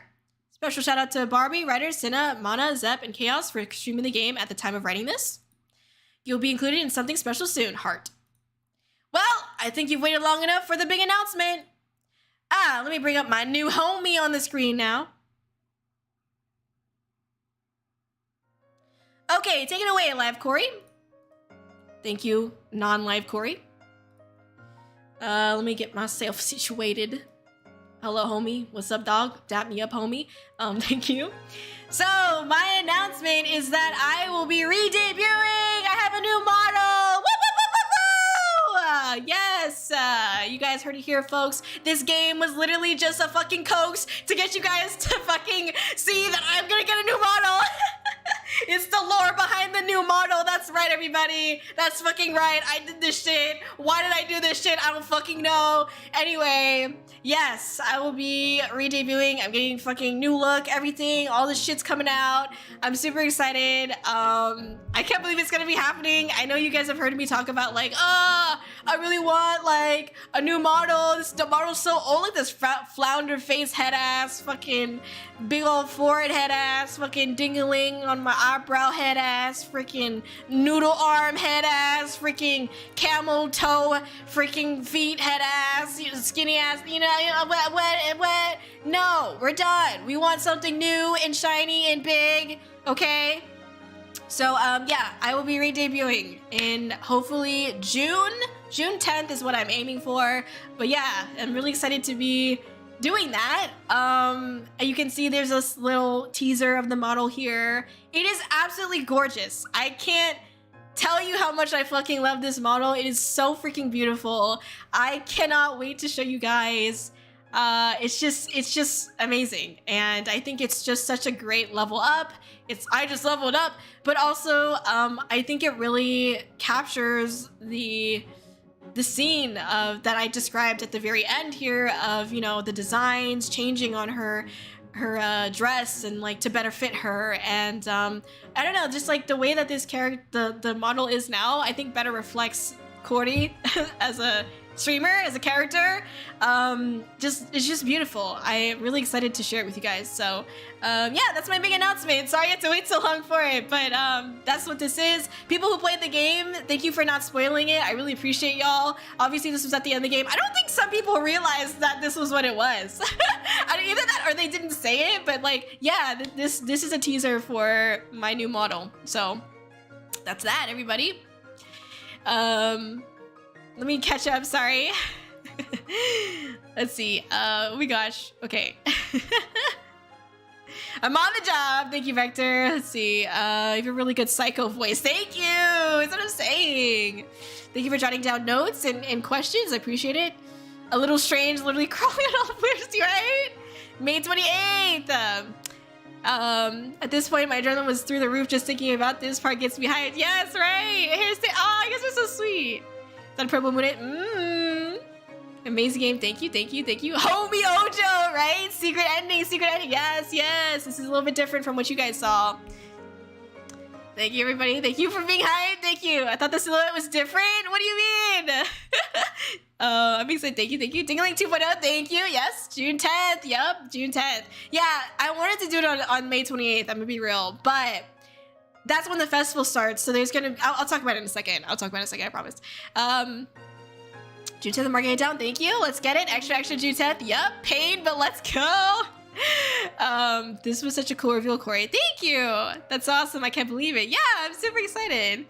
Damn, a new model. That's so dope. I gotta come to terms with this. I know, it's crazy. Like, I've fucking been like this my whole fucking life here. So May 28th is a festival and June 10th re-debut. Yes. So there's like, I'll talk about it in a little bit, but basically like there's gonna be, I need to take a break. So I think my last day of like streaming will probably be like before I re-debut will probably be like May 28th or around there. And then I'm gonna take a week or two to be like, you know, posting some cool stuff on Twitter and socials, etc. And then the re-debut's gonna be on June 10th. So, but yeah, the May 28th is the Festival of Interstellar Ice because that's when my album Interstellar Ice was released. So that's the 1 year anniversary. So yeah, June 10th, everybody. Yes. Marking my calendar. Thank you. So let me get back. I will talk more about the announcement in just a second. I just want to go through the rest of the credits and stuff like that and make sure I do that here. Thank you, everybody. I appreciate y'all. I'm really excited. Like, seriously. Like, it's so beautiful. Anyway. Okay, so we're back here and now we have access to the credits. Let me go to the credits. Okay. So, as you guys know, you guys seen this before. Here you go. Beautiful. Yes. Conference room, BG. Look at this. Is just beautiful. I freaking love it. Is this not the most beautiful thing in the world? I love this freaking room. Anyway. Here's the kitchen. Isn't this also freaking beautiful? Oh my gosh. Just gorgeous. Shout out to Art Nalem. Obviously, Art Nalem has worked on a lot of backgrounds with me. I recommend them. They're great. Throne room. Yep. Here we go. This is just absolutely stunning as well. It's gorgeous. A great way to like have this finale without like, you know, necessarily adding new characters or anything like that or new art. Castle balcony background by Honey. Crystal background by Roji. Ice Princess room. Amorphia. Archway BG. I've had this for a while. You guys have seen this before. CBMG artwork by 9Fayu6, also really great artist. Animation by Koji. I don't really know I just say Koji, even though it's not that. Killer Ice Princess artwork is by, I don't know how to say Sizzle. Anyway. Really amazing art. Super amazing art. Animation by me. I did do the animation for this.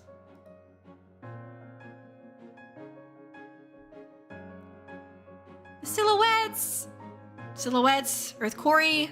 Leaders. Servant. Kōri-Oujo. Court Magicians by Kōri. Here's Barbie. Yee, so cute. Look at that. Well, just take a look at the placement of the family crest. So I told Barbie this. I don't know if I told Vector this. I don't remember, but I think I did. I don't remember, but basically, like, I wanted the symbolism of like what the family crest would go around, like kind of like this body part that like symbolized like what the character was for Kōri. So like Barbie's is over like kind of like her heart area because she's like an emotional support character for Kōri, as you can see. Designed by Barbie with slight edits for Silence Board by Kōri. That's right. We did work on that together, you know, and I want to make sure that I give credit for the design that Barbie made for her beautiful character. Obviously, you see here's Sir Vector, the full kind of body of Sir Vector. Sir Vector's family crest is on his head because he represents like the knowledge, because he's like delivering all this information and stuff like that to Kōri. So designed by Vector, with side edits for Zhylan's World by Kōri.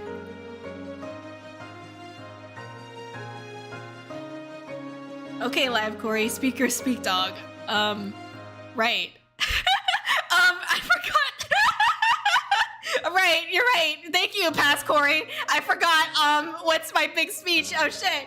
So, yeah, I mentioned this in the original version of the game, but, basically, it's weird to give myself credit for, like, writing the story and, like, developing the game, but I did do that. I worked on some of the backgrounds, obviously, you know, the music part of it, the sound design, that's something that I worked on as well. Thank you again, huge shout out to Vector and Barbie for allowing me to use your characters and character likeness in this game and your beautiful voices. Always a pleasure working with you guys. And yeah, I mean, a big shout out also to my parents. I hated going to university, but I would not have written such a great story, I think, or be as passionate as I am about writing if it wasn't for them. So yeah, thank you to my parents. And thank you everybody who has streamed the game so far, who's played the game on your own time as well. I really appreciate it. I honestly didn't expect anyone to play the game. So the fact that like people did and in fact streamed it like was crazy. I think throughout this whole experience, like I've never felt so much more inspired, and that's also why I'm like so excited to be able to share this news with you guys today. That I am going to be re-debuting and that really cool shit's like going to be coming soon and stuff like that. Because I feel so inspired to continue pursuing what I enjoy doing. I never thought that I would create a game. It's always been a dream of mine to write a visual novel and to, you know, create one. And the fact that I was able to reach that dream, you know, I want this like story, this Kōri's journey as well as mine, to hopefully also inspire you or people around you, and believe in yourselves to, you know, make your dreams reality. And if I can do it, you can too. You know what I mean? But yeah, like it's everything is possible. Everything is within your grasp. It's just about figuring out how you're gonna go about doing it and planning and stuff like that and all that boring shit, whatever. Inspirational quote, insert here. Anyway, thank you so much for supporting me through all my ups and downs. Thank you for supporting Kōri. Thank you for supporting all the weird shit that I do, including a game, including the music. Like, it's a lot of shit that I do, and you guys still engage with it, and like that means the world to me.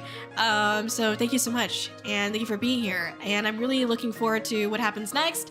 I'm looking forward to the second game as well. I hope you guys are also looking forward to the second game. I don't know when that's gonna be. I'm gonna cry about it first, and then I'll think about it. But yeah, thank you for being here. And I always say it, but I really mean it. And I don't know, I get a little bit teary-eyed when I think about like how far I've come as a person thanks to streaming and the community that we've built, and how far I've come as a creator with all the creative outlets that I have. So yeah, thank you. Anyway, I'm really excited to be re-debuting. I'm excited for the new content that's on its way, and I'll talk about that in a second here. Anyway, thank you for listening to my TED Talk. Okay, that's the end of the game. Boom, boom. Thank you everybody for experiencing that with me. Let's see. Let me go back over here really fast. Okay, so I need to get this up. Oh, thank you for all the emotes. You guys are you guys are so cute. Thank you. Let me get open my usual annoying head ass slide deck. Sorry, I'm readjusting everything here. Oh my god, I have too much shit. I need like a 5th screen, I swear. Okay.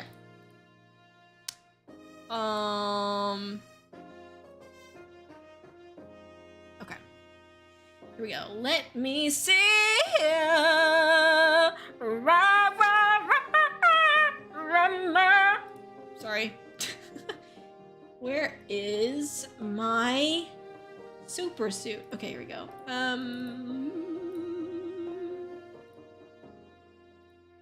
Oh. Did I not do it on this screen? Hold on, wait.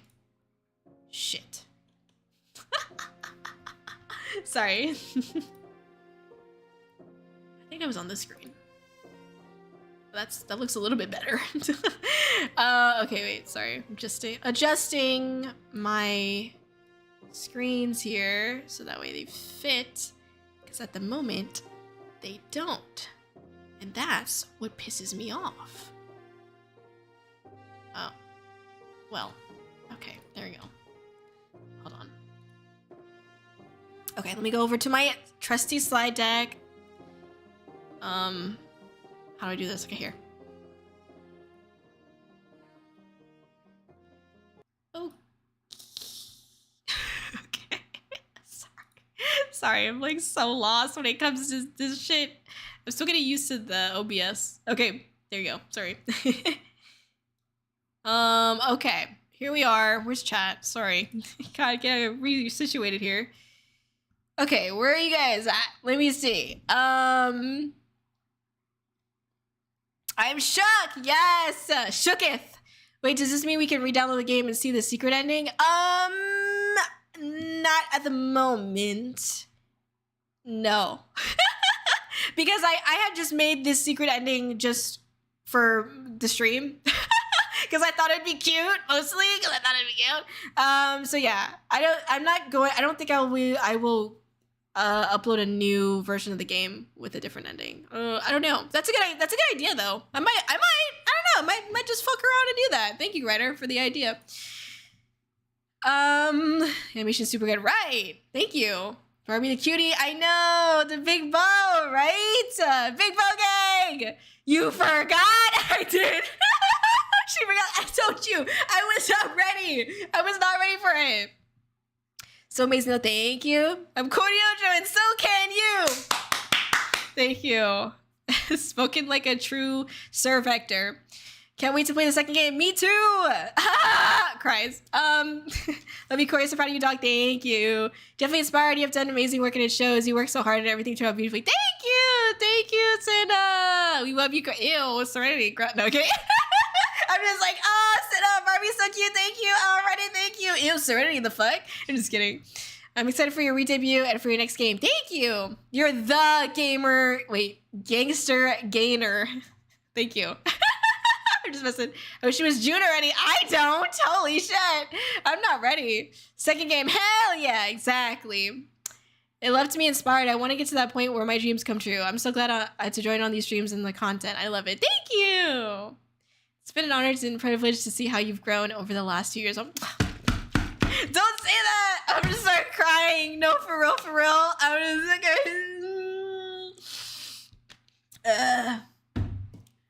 it's like, yeah, thank you. I don't know. I have no words. You just read all this shit. You'd think I'd have something more eloquent to say. I fucking don't. Thank you. Like I said, I appreciate everybody supporting me through all the crazy shit and supporting the projects that I do, the random shit that I do. It means a lot. And as Corey says in the VN, the game, you know, like, don't want to lose this. And I truly appreciate all of the laughs and screams and jokes that we make and the community that we've built. So thank you. Anyway, something else sappy, everybody. Gosh. All right, let me be a little bit like higher. Okay. So debut announcement, yay! All right.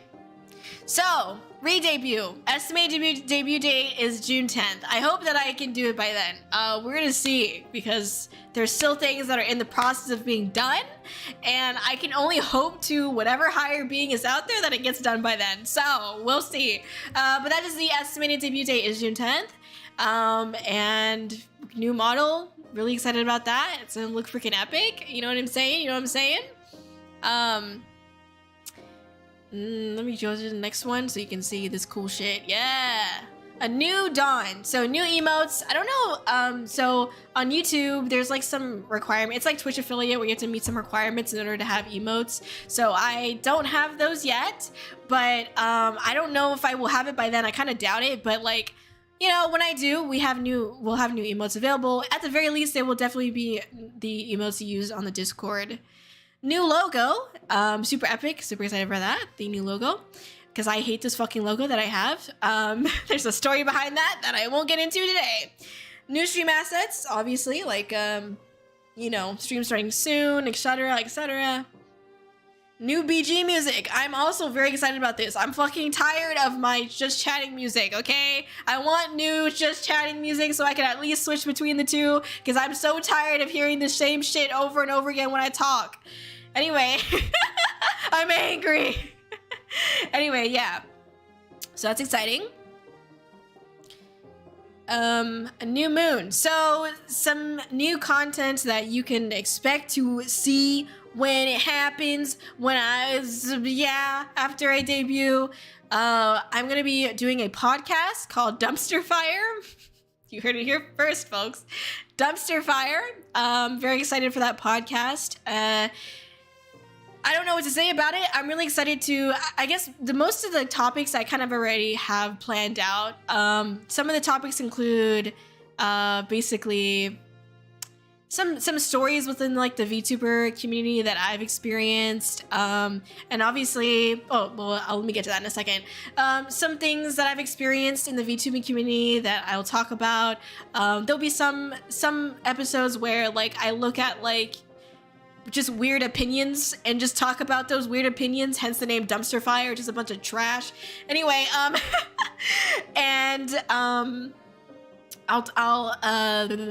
talk about another interesting thing that I think some people might be curious about is things that are related to VTubing in the sense like, I don't know, like advice on getting started or things to avoid, or I had done this round of, or not even a round, it's like a long ass process of applying to a bunch of fucking groups, like VTuber agencies, and talking about what I learned as I applied to all of those.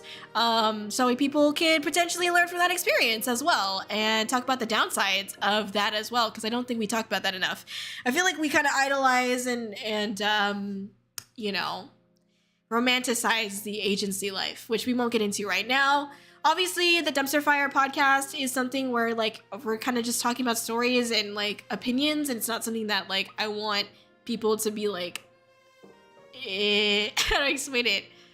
Not like assholes about. I guess like, I don't know, like I'm not trying to be controversial ever, and I obviously don't think I will be or won't be, but you know, I'm just saying it's called Dumpster Fire because it's all trash. Anyway, cooking with Kōri, this is something that I wanted to do. I actually have all the equipment now, but I just haven't done it because I've been, I don't know, nervous. There's a lot of things that I've wanted to do, but I haven't done it because I've been waiting for the new model. So these are all the things that I've been thinking about, obviously. Cooking with Kōri, doing some like just other arts and crafts with the hand cam as well. It'll be fun. And more collabs. As most of you know, I do have a collab channel on my Discord, and for a couple months, I did like post like collabs that I was hosting, and some people do also post collabs that they're hosting in there. But yeah, I want to do more collabs with people, have those streamer-to-streamer relationships, you know what I'm saying? Obviously, for the Dumpster Fire podcast, I would love to have some other VTubers in the community on the podcast to chat about certain things and whatnot. So yeah, that's obviously going to be an option. I think for the podcast, the Dumpster Fire podcast, I would probably have a round where I do like applications, like if people want to be on the podcast, what they would talk about, things like that. So it's kind of like an application process, like and then I would choose somebody that's most interesting, I guess. I don't fucking know. Or I don't know, or choose like a group of people depending on the topic. So yeah, like that's what I plan to do. I don't know how often I'd be doing the podcast. Probably with my schedule, it'd only be like twice a month, if that. So yeah, but I really want to do a podcast because I have so many ideas for it, but I just haven't been able to put them in action yet. So that's something that'll be coming. And there's yeah. I don't know what else to say about that. there you go. Anyway. The festival. Okay, so this is what I was talking about a little bit earlier. So, during that time of the quote-unquote festival of Interstellar Ice, which starts on May 28th, there will be a bunch of sneak peeks of the new model, a bunch of new Kōri artwork. You know, the May 28th is the 1-year anniversary of Interstellar Ice, so we're gonna celebrate that a little bit. Sorry, my big ass forehead in the way. And then obviously taking a quick break from stream to prepare for the re-debut. Yeah, that's what the festival is. So yes, that's what's up. It's cool. It's exciting. So yeah, I mean, that's pretty much it. That's pretty much what's going on. I'm nervous and excited, and it's been a long time coming. I've been thinking about all this shit for a really long time. Obviously, I actually got the model. Well, I commissioned the model in December, and I got it in February or so, somewhere around there.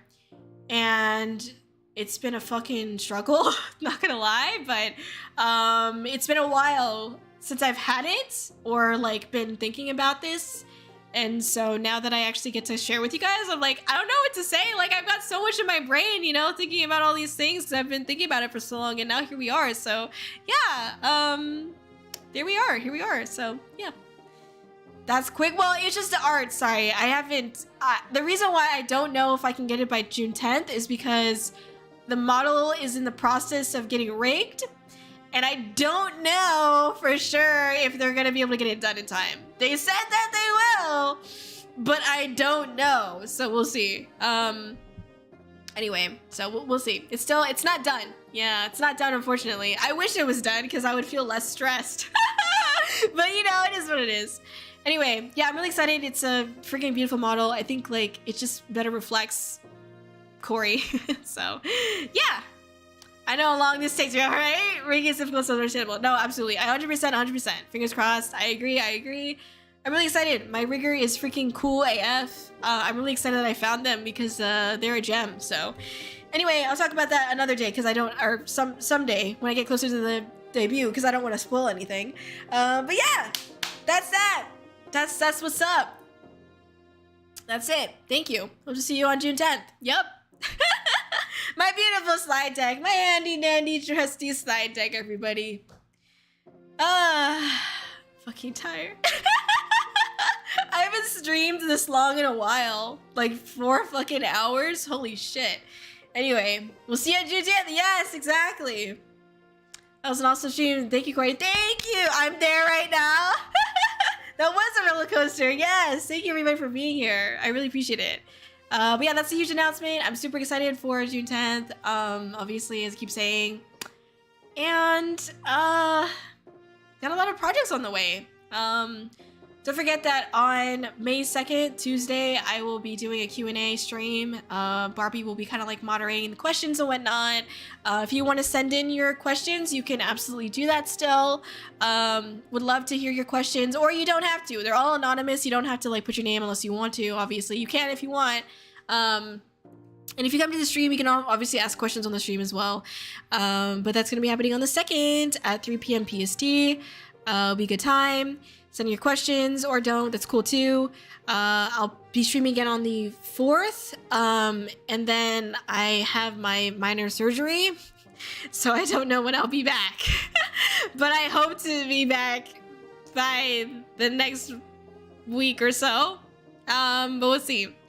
But yeah, thank you. I feel bad again, that I have to go do this because well, one, I don't want to, and two, I just dropped this bomb on y'all and I want to hang out, but unfortunately I need to take care of myself, so that way I can actually have a good re-debut and commit to streaming more when I have the debut, because I am! Okay, I'm so excited for this model. Alright. I got my questions ready. Thank you! So I'm gonna send them after stream. Thank you, Cinna. Thank you.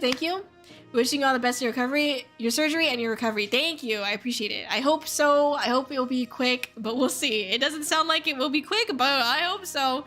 Anyway, yeah, let me run over to this screen. Okay. All right. Thank you everybody for hanging out with me today. As I said, once again, I'm really excited about these announcements. I don't know what else to say, but it's been a long time coming, and it's beautiful. I can't wait to share with you guys. Thank you for being interested in the content that I will be having soon. I hope to see some of you guys on the podcast for sure. Yeah, hell yeah. Anyway.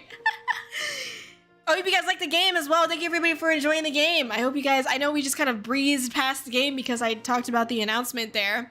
But I hope you guys enjoyed it and you felt something. That's the biggest thing. I think I told this to a couple people that were streaming it, but my biggest goal that I had when I was writing Zhylan Festival of Interstellar Ice is to make somebody feel inspired or to make them smile. And I feel like I hopefully did that with most people.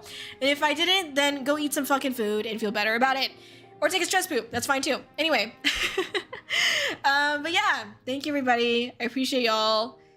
Really great stream. You guys are amazing as always. And I hope to see you guys on Tuesday. Living you gotta put yourself first. Thank you. I hope your surgery goes well and recovery is fast. Thank you, everybody. Surgery goes well, fam. Get some good food and rest after stream. Yes, I am going to do that. I'm already thinking about it, okay? Spoil yourself while you cover, eat lots of yummy food and stuff. I will try. I will try. I don't know how I'll be feeling. I will try. I hope so. See you soon. Kōri spoils. I do spoil y'all. Okay, you guys will appreciate me. No, I'm kidding. I'm messing. Much love and thanks again for the amazing stream, Kōri. Thank you. Thank you, Senna. Thank you, Barb. As I said, thank you all to all the people who played the game. It means so much to me that anyone would even play the game or even think about playing the game. So thank you for doing that, everybody. It's not a hell of a lot from playing a game and definitely feel inspired. Yay! Thank you. You inspired me so much, Kōri. I want to do amazing things like you have. Oh my gosh, Senna, you are doing amazing things. What are you talking about? You're constantly doing amazing things. But thank you. Heck yeah. I'm looking forward to doing that stream where I talk about how I manage this project because I hope that it will help if Senna decides to make their her own VN, maybe it'll help direct that, or not direct it, but give some direction on how to make your own VN, because it is possible. Okay. Obviously, I have 2 brain cells and I still fucking edit, okay? You don't have an excuse. I'm just kidding. See you on Tuesday! Tuesday, innit? Wife Susan, the Fortress of Dreams. I can't help but feel whenever I'm faced with a difficult proposition in the future, one of the options in my mind would be like, poop my shit myself! Yes! Exactly.